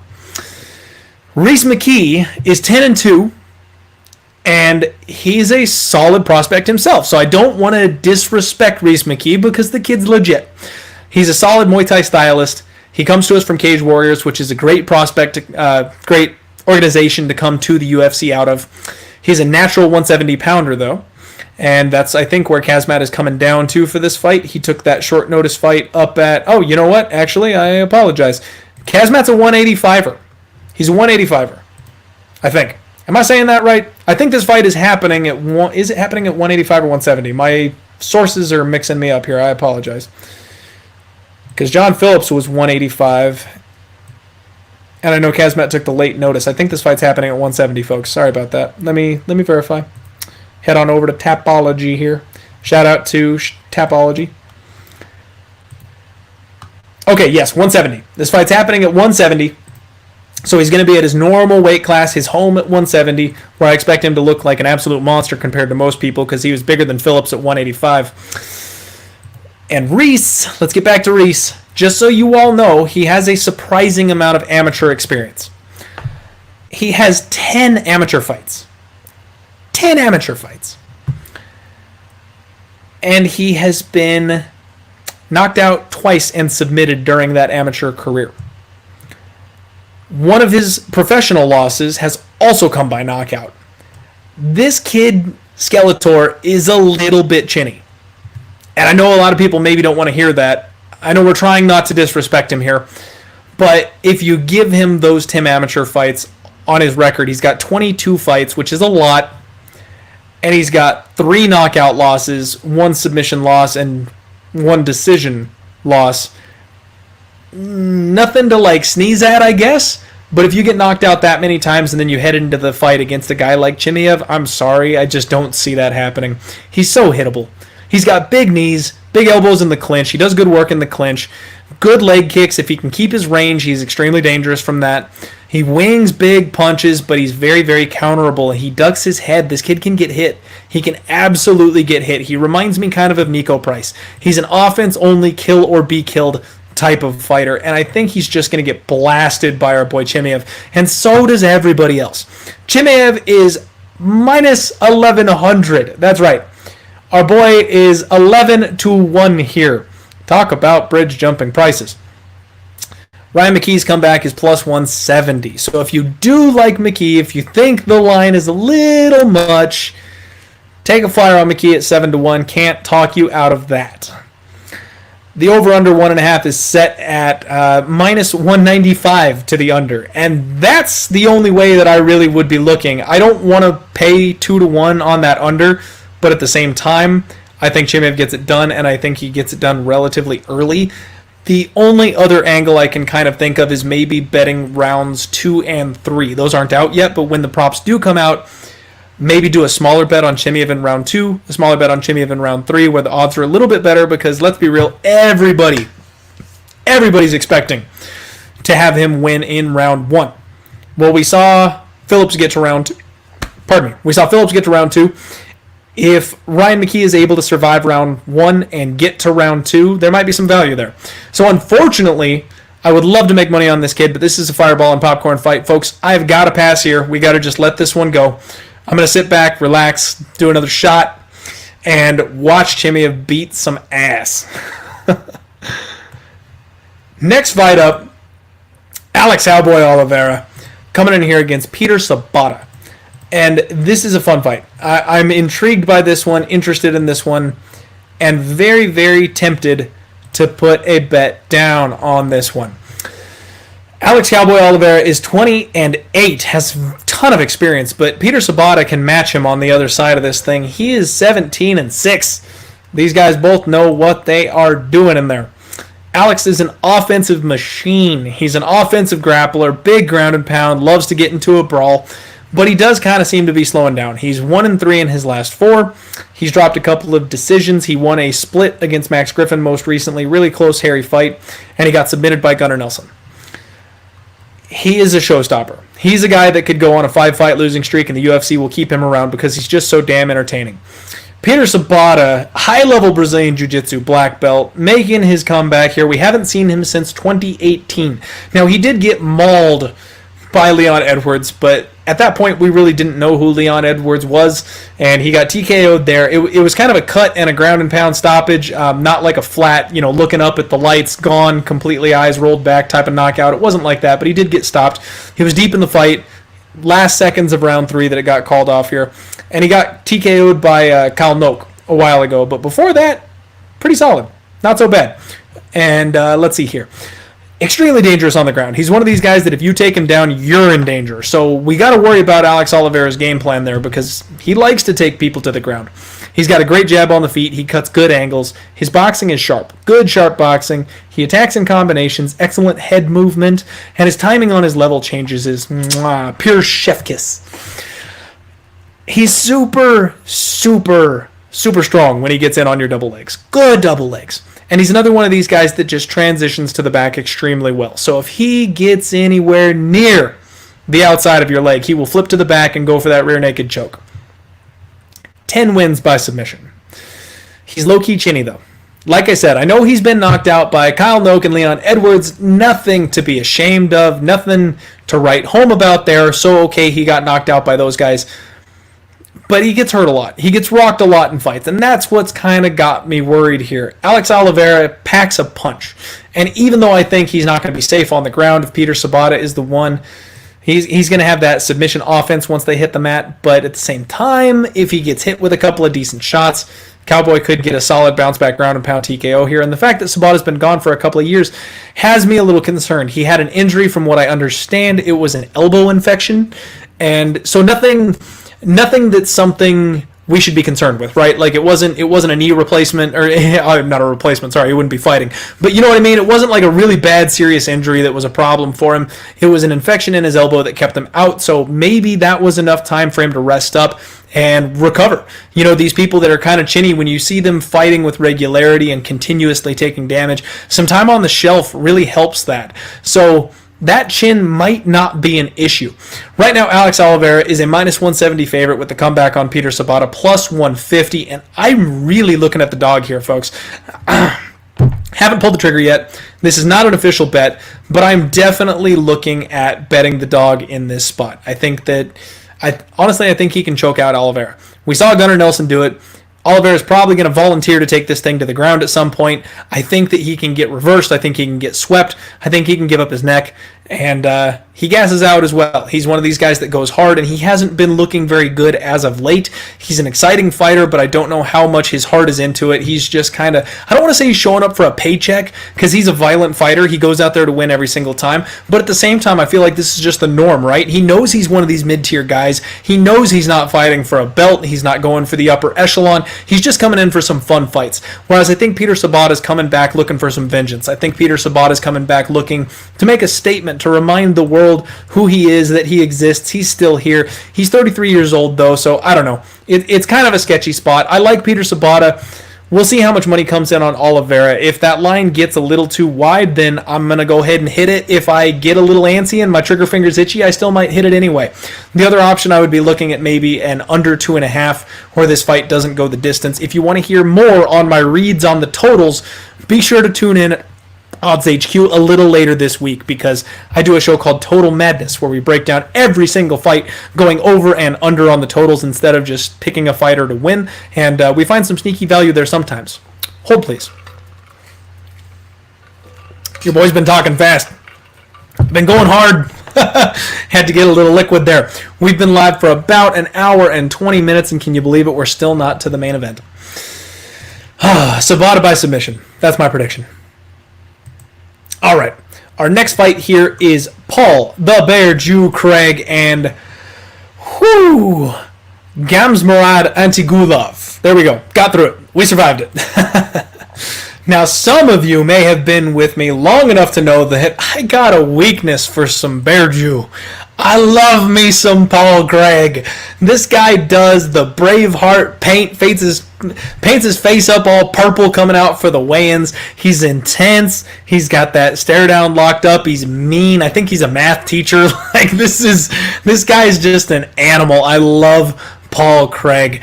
And he comes in every single fight throwing heat. So he's 12-4, 11 wins by submission, 1 by knockout. He's got a 100% finish rate. He's got 3 knockout losses and 1 submission loss. This guy simply doesn't go to the judges' scorecards. Antigulov on the flip side of this thing, 20-6. He has 15 submissions himself. And he's a really strong offensive wrestler. He has only been to decision 1 time, and he managed to win that one. He's got 4 knockout losses and 2 submissions on his loss record as well. Antigulov is 2-2 in the UFC. He's on a 2-fight skid at the moment. Both of those back-to-back knockouts. Ion Cutelaba and Michel Lord Oleksiejczuk, 2 solid fighters, but he's only been in the first round so far in the UFC. He submitted both of his opponents, Marcos Rogerio de Lima and Joachim Christensen, in the very first round, and then he got blasted after he gassed out from trying to take down Ion Cutelaba and Michael Lord Oleksiejczuk, who... that kid's got some heat on his hands. Fast hands. Can't wait to see Lord back in the cage. Paul Craig, he is the comeback king. He's a guy who is... he's durable, right? That's interesting to say for a dude that's been knocked out a couple times, but his knockout losses are to Tyson Pedro, Khalil Roundtree, and Alonzo Minifield, guys who absolutely pack a punch. Now, he was outclassed against Khalil Roundtree, plain and simple, right? He made a massive, massive mistake. Okay, Paul Craig is in the bad fight IQ trash bin. That's my problem here.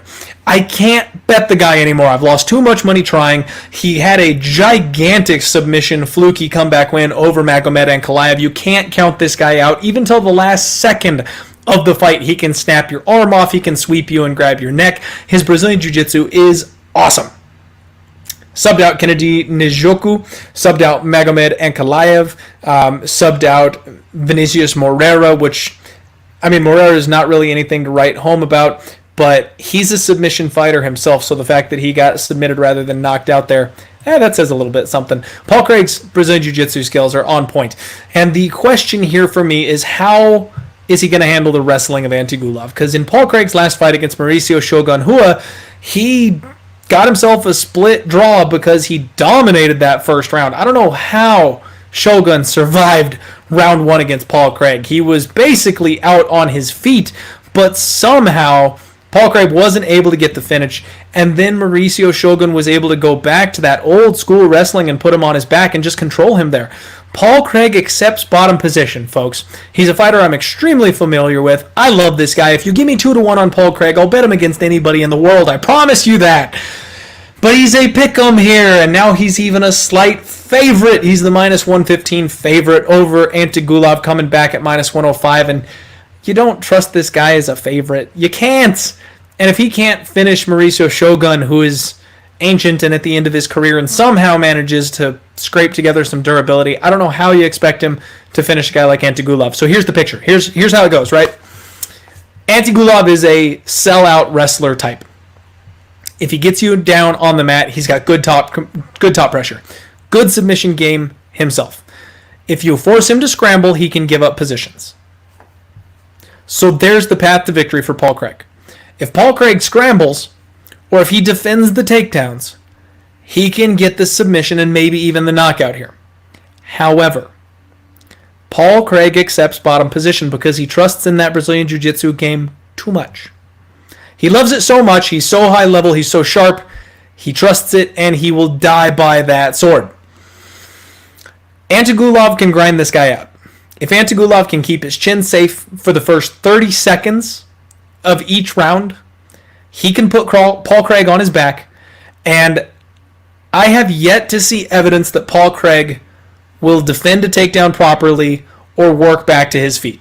In fact, we've seen time and time again that Paul Craig is willing to lay on his back and just look for an armbar. And that ain't going to work against Antigulov. Antigulov is too good to give up some kind of armbar from guard. He's a good submission artist himself, and he's a more powerful wrestler. So as much as I hate to say it, I cannot bet on Paul Craig here. It seems like a great spot to take a shot on him, but I simply can't do it. Now, the under 1.5 is set at -120. Again, we'll talk about this on Total Madness a little bit more, but that's maybe not a bad shot because one of these guys is probably going to give something up, and Antigulov doesn't have a whole lot of gas in the tank, so even if this thing does get to round 2, there's a chance that he gasses out and gets clipped by something. Now, what's wild here is Craig is -115. Craig inside the distance is only +130. So even if you want to take that angle and try and take a stab on him winning by finish, there's not a whole lot of extra value there.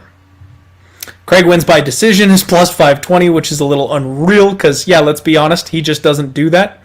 Antigulov inside the distance is +160. Kind of the same thing there.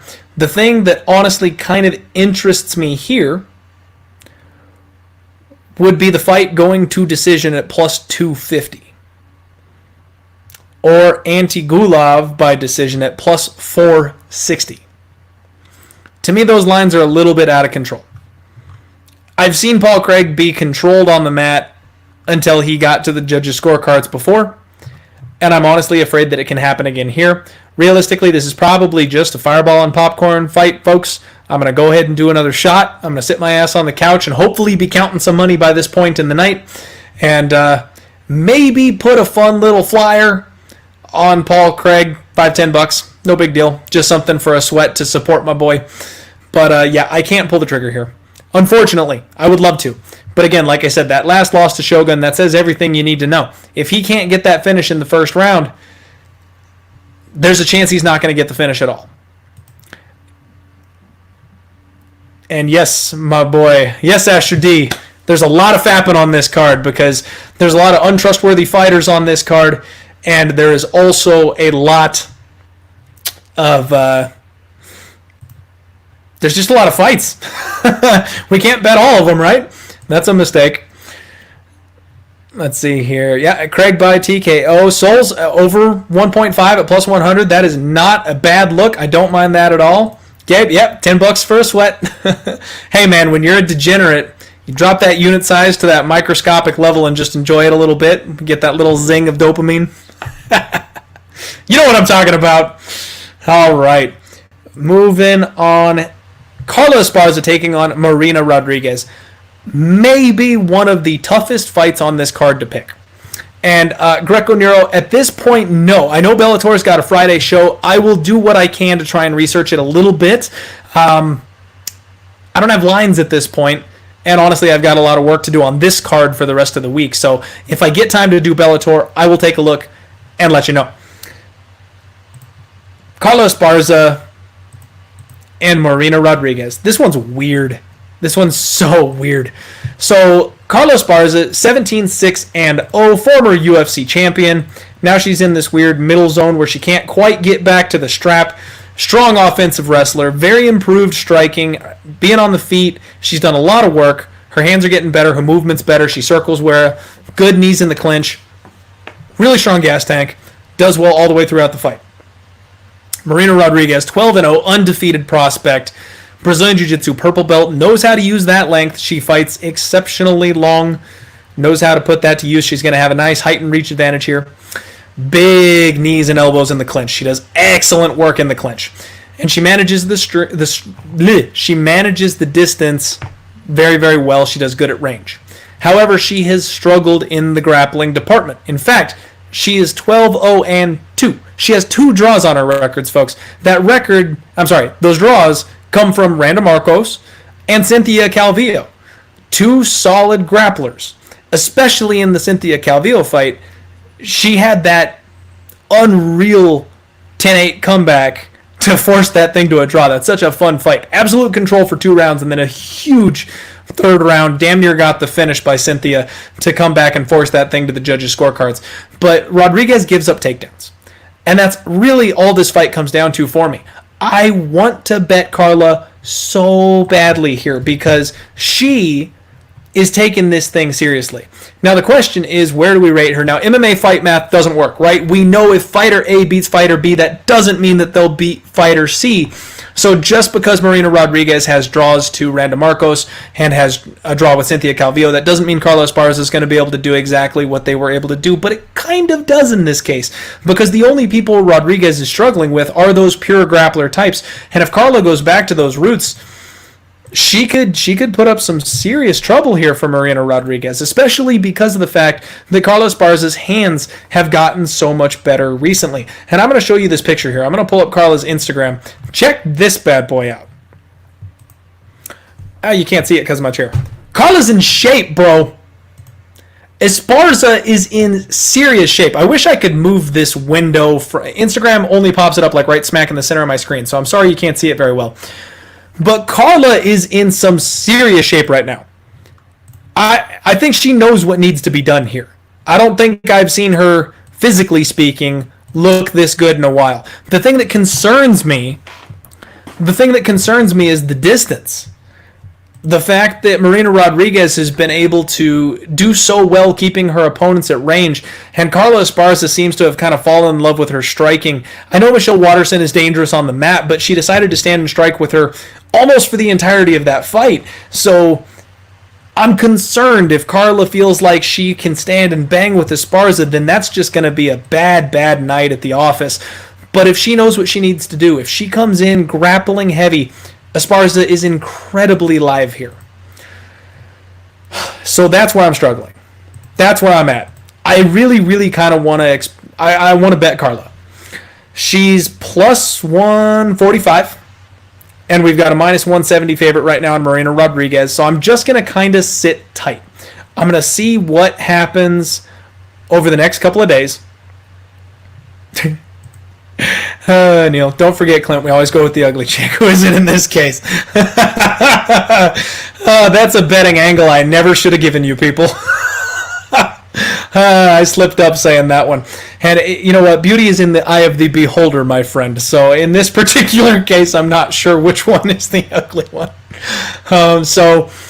Let me just clarify. For those of you who are new to the show, I respect all fighters, and I'm a huge women's MMA advocate, so don't think I'm being a dick or anything like that there.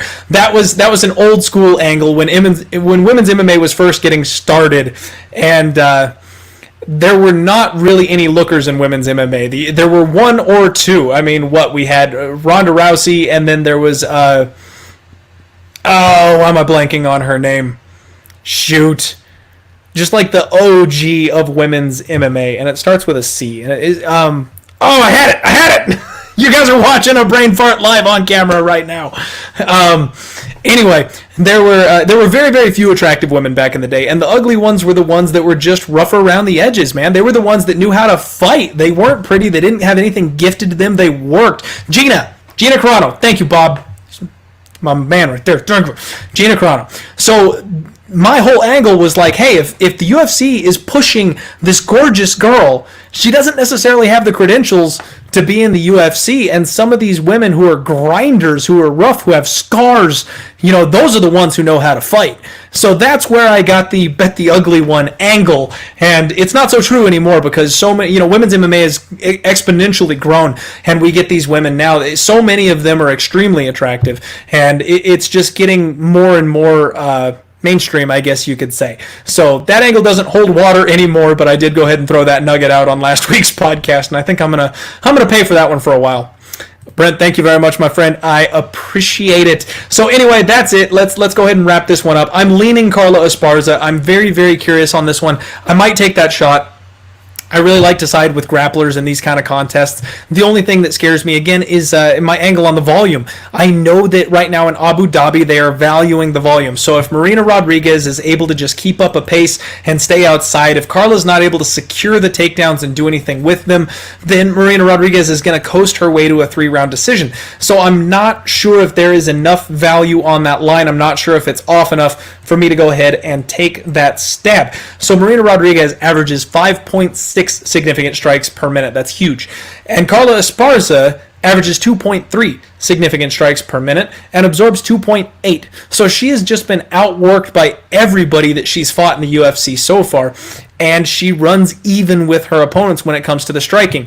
You don't want to see that. When you've got someone who has a huge takedown game, they should have a gap in the significant strikes simply because they should be landing ground and pound. They should be able to hit their opponents when their opponents can't hit back. The fact that Carla Esparza is not scoring when she has those grappling spots leads me to believe that Marina Rodriguez is still going to be able to outwork her enough for the takedowns not to matter for these judges. So I just keep bouncing back and forth on this one, and I can't quite make up my mind. Let me take a look. What is Marina Rodriguez by decision, and see if that helps me any. Rodriguez by decision minus 115. Yeah, I mean, there's almost no point at that point because you're not getting a big enough difference in the line. You might as well play it straight just in case she ends up leg kicking her to oblivion or something. Yeah, so at this point, it's a fab fight, folks. It's a fireball and popcorn. We're probably going to go ahead and pass it. We will see what ends up happening, though, over the next couple days, and especially when we get to the weigh-ins. I know a lot of people think it's funny that I make reads based on the weigh-ins, but honestly, they've been pretty damn sharp. I pulled some last-minute triggers based on the weigh-ins, and they've come through for us. So if Marina Rodriguez has like a really bad weight cut or something like that, and Cookie Monster still looks like an absolute brick shithouse, then, maybe we go that way. We'll see. Gabe saying Esparza by submission. All right. I like it. Respect the hustle. Let's see what that looks like. What's that line on that? Huh? I know it's not out yet, but Esparza inside the distance. Currently sitting at 8-1. And that includes the knockout. So, hey, maybe we look a little more closely at that one. All right. Next fight, Fabricio Werdum taking on Alexander the Mauler Gustafsson. This is a weird fight. It's just a weird fight. All right. So I tweeted this a little bit earlier. I got a little bit of flack for it, but I saw the fire die in Alexander Gustafsson's eyes. I watched his will to compete leave his body, and now he's a 4-1 favorite. That doesn't sit well with me. It just doesn't do it for me. Fabricio Werdum is 42 years old, and y'all know my rule. We can't bet on fighters over 40 unless we got a damn good reason. Fabricio is a former champion at heavyweight, extremely high level Brazilian Jiu-Jitsu black belt. However, he's coming off a USADA suspension. Lost a split decision to old man Alexei Olenek, the boa constrictor, one of my favorite fighters right now, especially over 40. He's just a cash-in machine. And then before that, he got TKO'd in the 4th round against Alexander Volkov after he gassed out in their fight and just had nothing left to give. Before that, Marcin Tybura, Walt Harris, he subbed him in the 1st round. Drops a decision to Overeem that was competitive, but now we're getting all the way back into 2016 when he beat Travis Brown and got knocked out by Stipe Miocic. So it's not been good running for the last little bit here for old Fabricio, and he seems like he's about ready to hang it up. I think this is the last fight on his deal with the UFC, but he's always got that double leg and Brazilian Jiu-Jitsu in his back pocket. The problem here is he's fighting Alexander Gustafsson, who hasn't really been taken down all that much. Dude's got an 85% takedown defense rating. He's 2-4 in his last 6, though. He's a normal 205er. He's coming up here to heavyweight, trying to get that career resurgence. And you all know how I feel about that. I do not like people changing weight classes looking for that rebirth in their career. Now, if you're going to change a weight class looking for that career rebirth, I would much rather you go up than go down. The extra weight sometimes helps. The extra weight also sometimes hurts. And especially when you've got guys like Alexander Gustafsson, who's a long, slim guy. He's perpetual movement, light on the feet, dances around. Those extra pounds may hurt more than they help. We'll have to wait and find out, though. Now, looking back at Gustafsson's career, obviously he had the great fights with John Jones, flatlined by Anthony Rumble Johnson, lost to Daniel Cormier in another war, and then most recently flatlined by John Jones and outworked by Anthony Smith, gave up a submission in the 4th round. Now, the problem really was that his confidence, in my opinion, seems to be kind of shot here. And yeah, Tyler Sterling, there you go, buddy. Major fireball and popcorn pass here. Give me a reason to bet Fabricio Werdum. Give me a reason. He's over 40. I must have a good reason before I am allowed to bet him. And I'll be honest with you folks, I'm looking for it. Because I am not anywhere near putting money on Gustafsson. Gustafsson is shot, folks. I do not believe that he's coming back and going to have a career resurgence at heavyweight. I simply don't believe it. I don't think it's going to happen. I can understand that he was a title challenger at one point, but the fight with John Jones and then Anthony Johnson and Daniel Cormier, they took his soul. Gustafsson is not the same man anymore. He seems timid. He seems afraid in the cage. He did manage to knock out Glover Teixeira, who, again, one of my favorite dogs, especially older ones. What's up, my friend? Thank you very much. Thanks for tuning in. How's everybody doing? Yeah, that's what's up, Zachary. And especially that last John Jones fight. He got handled. Absolutely handled. Didn't have a war, got wrecked. And when Gustafsson realized he wasn't going to get back to the title, he hung it up. Fighters that retire and come back never do well. So I really want to bet Fabricio Werdum here, especially coming off of that embarrassing loss to Alexei Olenek. I feel like he may want to get one here. I don't know if he's showing up for a paycheck or if he's actually coming back to try and put some kind of a statement on his name to finish out his career. But taking that dice roll on Fabricio Werdum is the only thing that seems fun or interesting to me. Gustafsson inside the distance is minus 140, which if you like Gustafsson, I would suggest maybe taking a look at the knockout prop because Fabricio Werdum does not have the cardio these days. He almost got finished by Alexei Olenek, and if he doesn't come in looking for, a solid comeback spot, if he doesn't get the takedown, if he doesn't snap a submission, that kind of thing, then Alexander Gustafsson is just probably going to maul him over the course of 15 minutes. But it's only a 3-round fight. So it's not a 25-minute fight. It's a 15-minute fight, meaning we've got a whole lot less time for this thing to get sorted out. Yeah, I just got to pass. Werdum inside the distance is plus 465. That is slightly intriguing to me. But the concern again for me is that Gustafsson has such a good takedown defense rating. I don't know if Fabricio Werdum has it in him to get it to the mat. And if Werdum can't get it to the mat, there's no way he can outstrike Gustafsson, even a broken Gustafsson. There's no way he can outstrike him for 15 minutes. So yeah, unfortunately, I think Gustafsson is going to get this thing done. I think he's going to get it done by knockout. He probably has that, hey, I'm back fight here at heavyweight, and I can't wait to fade him. Can't wait. There's going to be such a good opportunity for this guy to give us some serious money. Because if he comes out and knocks out Fabricio Werdum, that's going to be the only thing that people remember. Everyone's going to cheer his name. Everyone's going to remember what Gustafsson was. Going to remember what he did against John Jones. They're going to play that highlight reel. They're going to play the battle with John Jones. They're going to play the knockout of Glover Teixeira. His next fight, we're going to get a price. We'll get somebody that can give Gus some problems, and then we'll talk about making some money. So make sure you remember this one, folks. We're not going to make a move right now, but I can't wait to fade Gus in his next fight. I want to see Fabricio on the scales.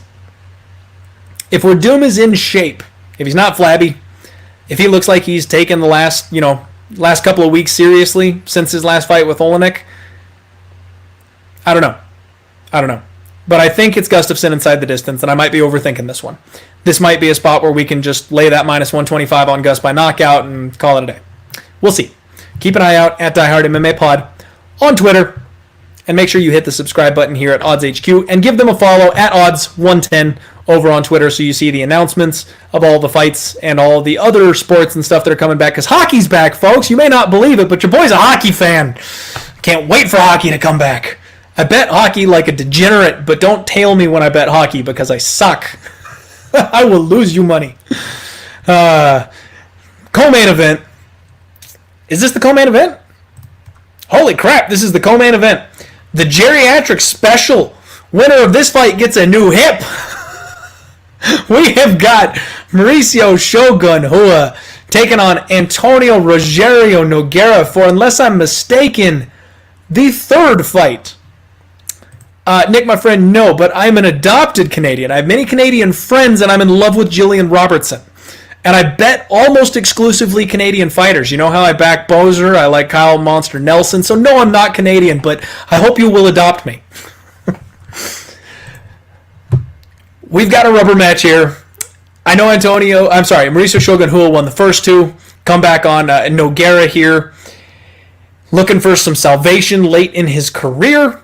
Shogun is a minus 190 favorite. Little Nog is a plus 165 underdog. And man, this is going to be ugly. This is going to be ugly. So Shogun, dude's immortal. I don't know how he does it. I have no idea how he survived round one with Paul Craig. In every single one of his fights, the dude gets rocked, and he gets rocked badly. He gets hurt every single time. But it's almost like he hits harder once he gets hurt.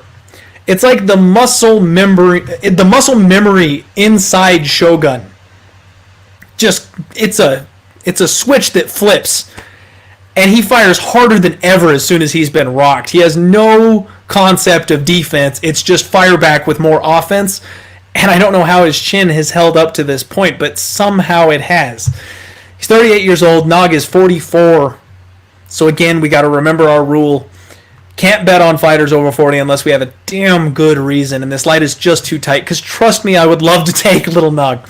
I'm telling you right now. Once again, I'm looking at the dog here. I would love to take Little Nog. So Shogun has been actually relatively active as of late, right? He got He TKO'd Gianvillante in 2017, got knocked out by Anthony Smith in 2018, bounced back with a knockout of his own against Tyson Pedro in 2018, which, little caveat to that one, he was getting worked by Tyson Pedro, and then Pedro's knee went out, so it wasn't really a TKO win by Shogun. Tyson Pedro's knee gave out, and he capitalized on it, so good for him. And then he got destroyed by Paul Craig and managed to wrestle his way to a win there. And you should have seen his face after that interview with Paul Craig. So the flip side of this is the story of Antonio Nogueira, who is 2-2 in his last 4, but we haven't seen him very much.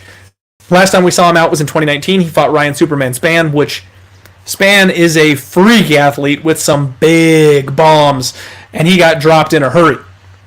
Got knocked out there. But in 2018, he got himself a nice clean knockout win over Sam Alvey, which is interesting because Spann couldn't get that knockout win over Sam Alvey after that. So he's still got that power.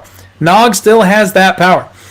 And before that, we saw him in 2016, 2 years prior, when he fought Ryan Bader and was knocked out into oblivion before Bader ran off to Bellator and is now the champ. I actually am a huge fan of Ryan Bader. Can't wait to see him back. But so let's look at this. Like the people that have been knocking out Little Nog, he's only been knocked out 4 times in his epic career.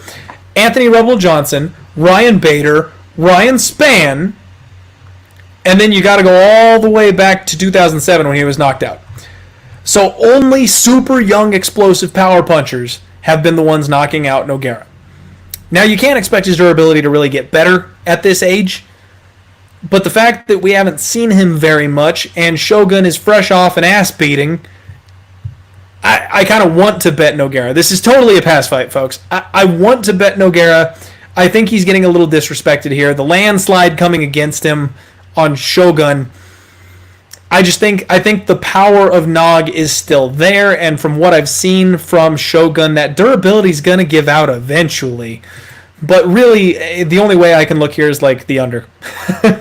Someone's going to sleep. Someone absolutely is going to sleep. These are not the kind of guys that look to wrestle except, when they're hurt. So like Shogun wrestled Paul Craig. They're going to start on the feet. They're going to bang it out. And that one's going to be interesting. Somebody's going to get hurt, and it's going to be a bit of a downer going into the main event because I highly doubt we're going to get an epic back and forth war between these legends before our main event. So we're all probably going to be a little bit sad, a little bit sober going into the main event after watching one of these legends absolutely just die off. And it might even be one of those almost like a sloppy heavyweight fight where people get tired and they kind of start laying on each other. And hey, buckle in, folks. It could get yikes. So probably another FAP, but we'll see. There's a couple of spots on that one, a couple angles. Like I said, maybe we look at the under, something like that, because I don't know. Neither of them is very durable, so it just kind of depends if they're coming out guns blazing. I saw a video of Little Nog working out the other day, and he's still in good shape. I mean, even for 44, he still looks like he's got some power behind his hands. So we'll see what happens. But that brings us to our main event of the evening, folks. Main event of the evening, and it's a good one. We've got Robert the Reaper Whittaker returning against Darren Till, the Gorilla. And this one's fun. This is a great fight. And I feel like the timing on it is perfect for both guys. This is a great time to make this matchup. First and foremost, let's acknowledge the elephant in the room. The UFC is trying so hard to push Darren Till. So hard. This guy gets all kinds... Oh, love you too. Thank you. This guy gets all kinds of love. So much love. Like, they don't do promos anymore. They don't do hardcore, epic videos for people anymore. They give them to Darren Till. They really, really want to go ahead and get this guy rolling. They want him to be a champion. They rushed him up against Tyrone Woodley, and we faded him expertly in that spot. We cashed in big on Tyrone Woodley when he got that submission. After that, Till gets knocked out by George Masvidal and realizes, okay, I'm too big. Too big for 170. Moves up to 185. Now he jumps right into the deep end. Kelvin Gastelum, right? Now, Kelvin Gastelum has not looked himself since he lost to Israel Adesanya.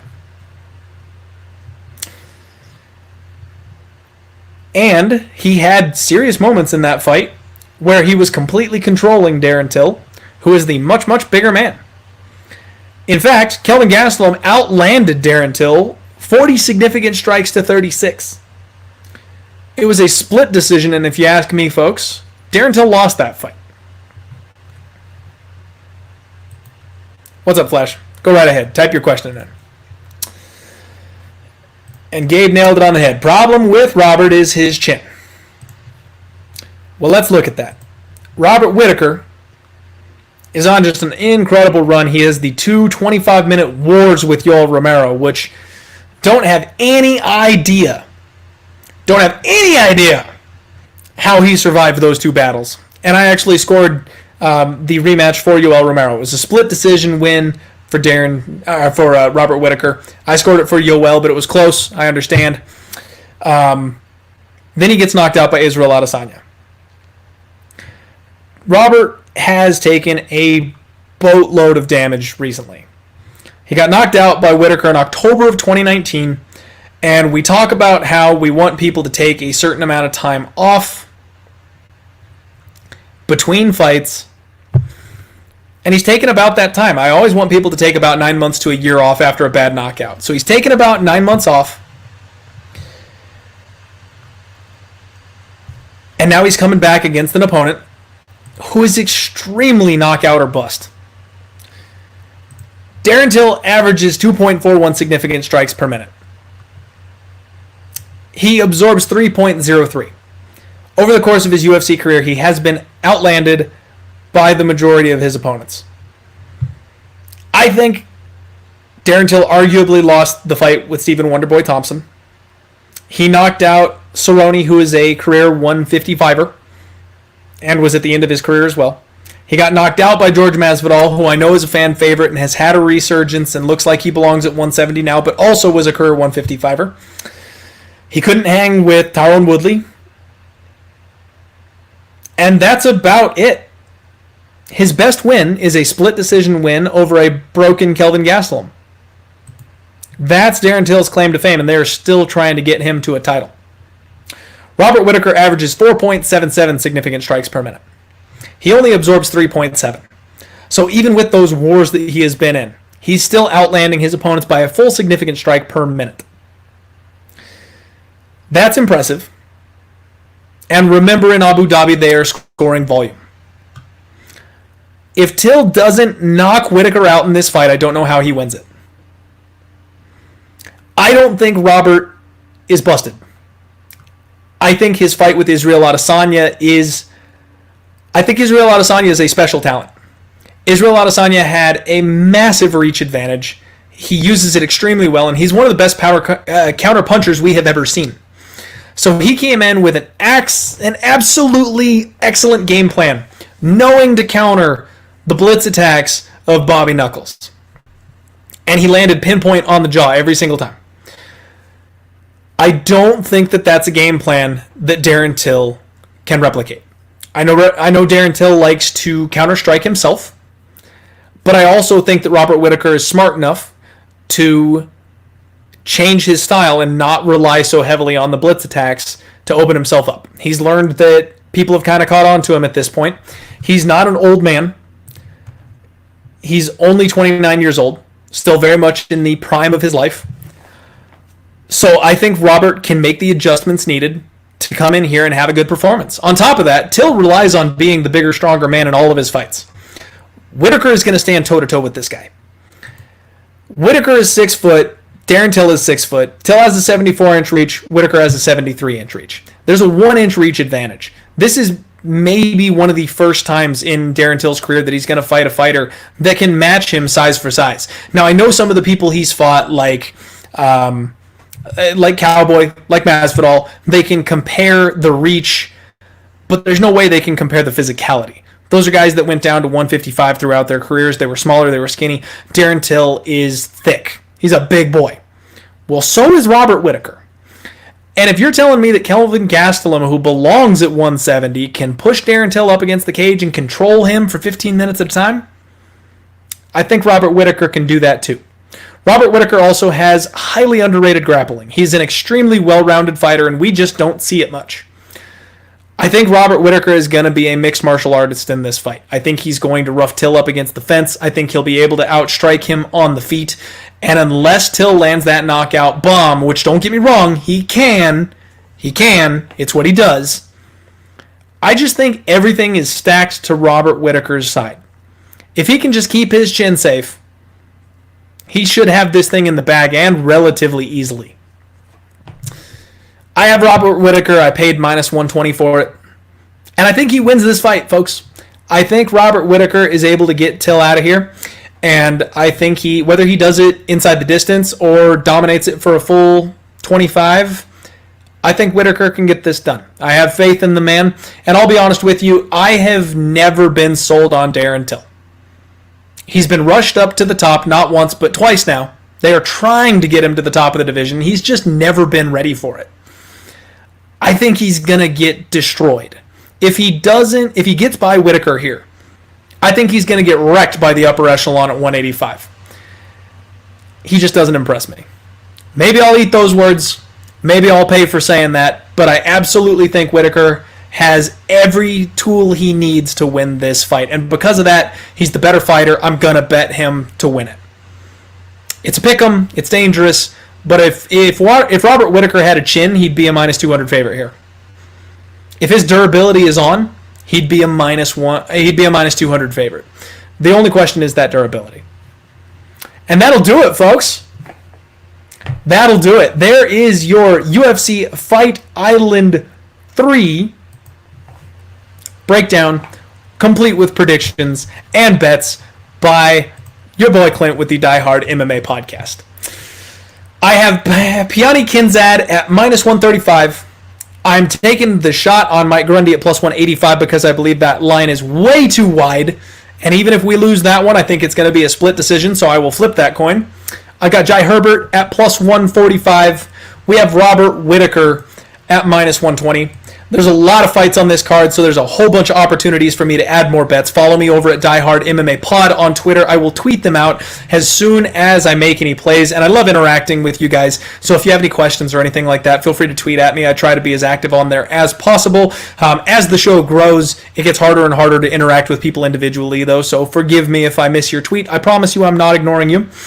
A couple of other leans. I think Kizmat Chimaev wins by knockout, so we'll see when that knockout prop comes out. We got -125 on the submission, so we'll see maybe if they think it's going to be a sub, we might have the possibility to get some value on that knockout prop, but I doubt it. We're passing on the first couple of fights. I'm tempted to take Rafael Pessoa and fade my man Tanner Boser simply because I think that line might be a little bit off and the quick turnaround hurts him. I have a ever so slight lean to Peter Sobotta. I might be taking that one. I wish I could bet Paul Craig. And I might be taking the shot on Carla Esparza as well. So those are my leans. Those are the ones that, don't be surprised if you see those turn into bets later on in the week. But that's where I'm sitting right now. Those are my leans. Thank you all so much for the support. Really appreciate it. I put my info over on Twitter. Like I said, tips and donations are always appreciated. They're never expected, but my info is over there if you want to support the show. And, of course, if we cash big on bets and things like that, we're going to look for some more value tomorrow, Tuesday. We will be going over this fight with my boys, like I said, MMA Predictions Guru, Mo Scream TV, Boston Nick MMA. We'll break the whole thing down there tomorrow. We will have Total Madness coming to you. It looks like the totals are already out. Usually Total Madness drops on Thursday, so maybe we drop it a little early this week. We'll see. I'll talk with the boss. And then on Friday, as always, we do the post-weigh-in breakdown. I watch the weigh-ins. I look for that body language, letting me know if there's any sneaky value to be had, and I let you know if I pull the trigger on any of those spots there as well. Be sure to keep an eye over at odds.com. I will have articles all throughout the week on this card breaking down spots that I like. If you want to see the stats and numbers and stuff like that, that's where I will be putting it. I love you guys. I love you all. Just go ahead and remember that this is supposed to be fun. We love this sport, right? Thank you, my friend.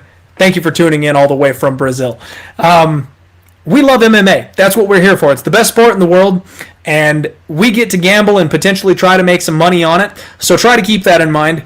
Be civil. I know Twitter can be a toxic pit from time to time, but it only costs you one little button click to block the people who are out of control on there and erase them from your universe forever, and just interact with the people who are kind and who understand that it is us against the bookie, not us against each other.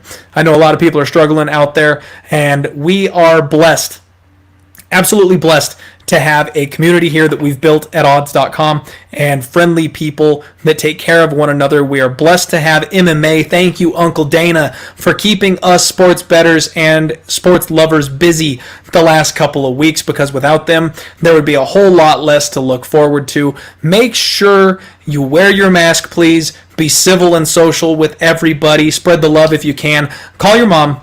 Call that friend that you haven't talked to in a couple of weeks. Just check up on them. Make sure they're doing okay, and tell them about the Die Hard MMA podcast. Thank you all so much for tuning in today. I appreciate you all, every single one of you. Good luck on your action this week, and let's roll.